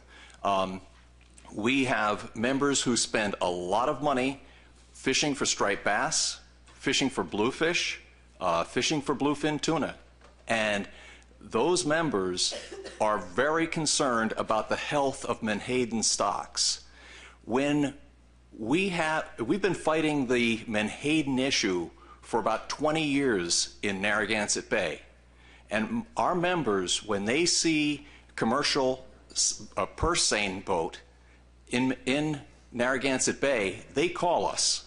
And they're saying, why are they allowed to take so many fish when all we want to do is leave fish as forage for those fish that we spend our lifetime pursuing? And they get very angry about this. Now, so we're trying to leave as many fish in the water as possible. We were very much in favor of ecological reference points. We understand that they may be coming in 2, 4, 6, 8 years from now, depending upon how everything goes with peer review, with putting together a management structure. But for now, the best science on ecological reference points recommends 75% to remain in the ecosystem.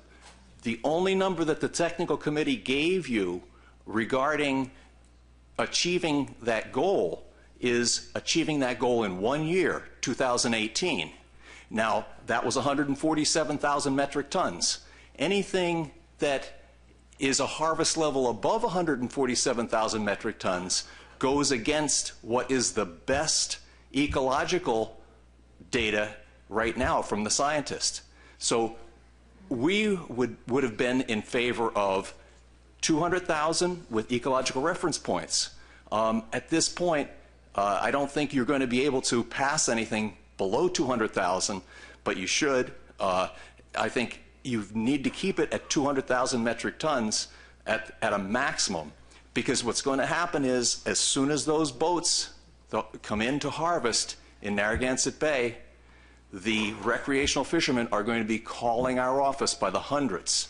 And actually, they're going to be calling Jason McNamee's office, too. So he'll get some of those calls.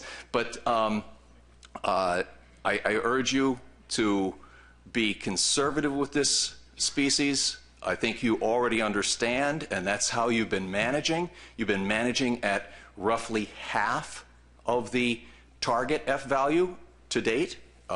You could have set a much higher harvest level based on single species management, but I urge you to stay at 200,000. Thank you. I'll take three more. I see three folks standing, so we'll take those last three comments. Welcome, sir. Robert T. Brown, President of the Maryland Watermen's Association. Throughout my travels across the Chesapeake Bay Bridge over the past several months, I've been some calm evenings when I've been going across it. And the amount of menhaden that you see school after school on top of the water, I don't know where these people are coming from saying that they don't see menhaden in the Chesapeake Bay. What we have is fish have changed their migration patterns, some in the river, because of the amount of rockfish that we have there. I'm a pound netter. I fish on the Potomac River. The rockfish that we're catching and selling are of top quality. They've had plenty to eat. Also, these fish, what they have done to me on the Potomac with the amount of rockfish that we have, I've had to move my nets in different areas to try to get where I weren't catching as many rock so I could catch the menhaden for my crabbers.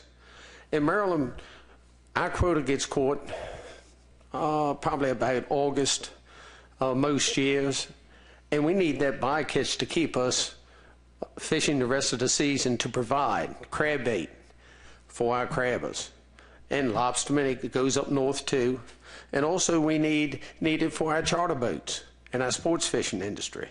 So with the quota the way it is now and the way it's divided up, we cannot remain fishing an entire season unless we have a bycatch or incidental catch, however you want to talk about it. But we can see where we have plenty of menhaden, but they have just changed their practices. They're staying more out in the middle of the rivers and in the bays. And I urge you to see that you can keep us fishermen fishing the entire season. Thank you. Thank you.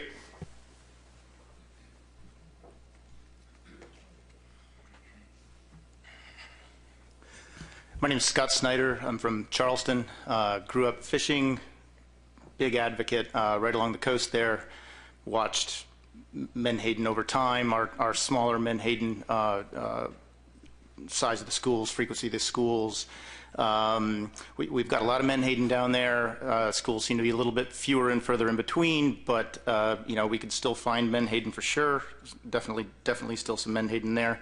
So I'm listening to this panel mention repeatedly about they're dedicated to restoring the population to this 70% target number, and I hear about the unprecedented amount of public feedback that we've gotten on this specific discussion, which from your words are talking about how much people care and how much people are passionate about this topic.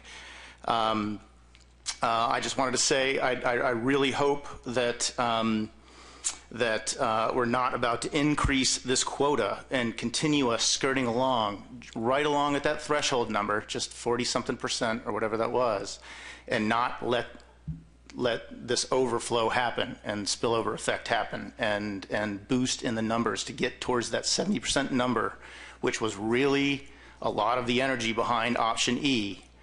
Let us really start building towards that number. I hope we're not about to drastically increase this quota. Thanks. Thank you. Last comment? Thank you, Mr. Chairman. Patrick Paquette, I'm a recreational fishing advocate from Massachusetts, and I am a member of the AP, speaking on behalf of the Massachusetts Striped Bass Association. We had a discussion at our board meeting a couple of weeks ago, and we talked about what would happen if this is exactly the way this meeting played out. So I would urge the board to put some teeth in the rationale in the discussion and the decision that was just made. And what I mean by that is that we just hinged a lot that a transition to ecosystem management, to to Menhaden-specific ERPs was going to happen in 2019, or the discussion that those models will be in, that action, so I'm assuming it goes on the water in 2020. So I would say this, to put some teeth in that decision, real teeth in that decision, to keep the commitment to the public what it is today, would be 2 actions regarding the TAC. One would be that you set the TAC today or tomorrow, however this discussion plays out this afternoon, that you set that for 2 years and not a day more than 2 years.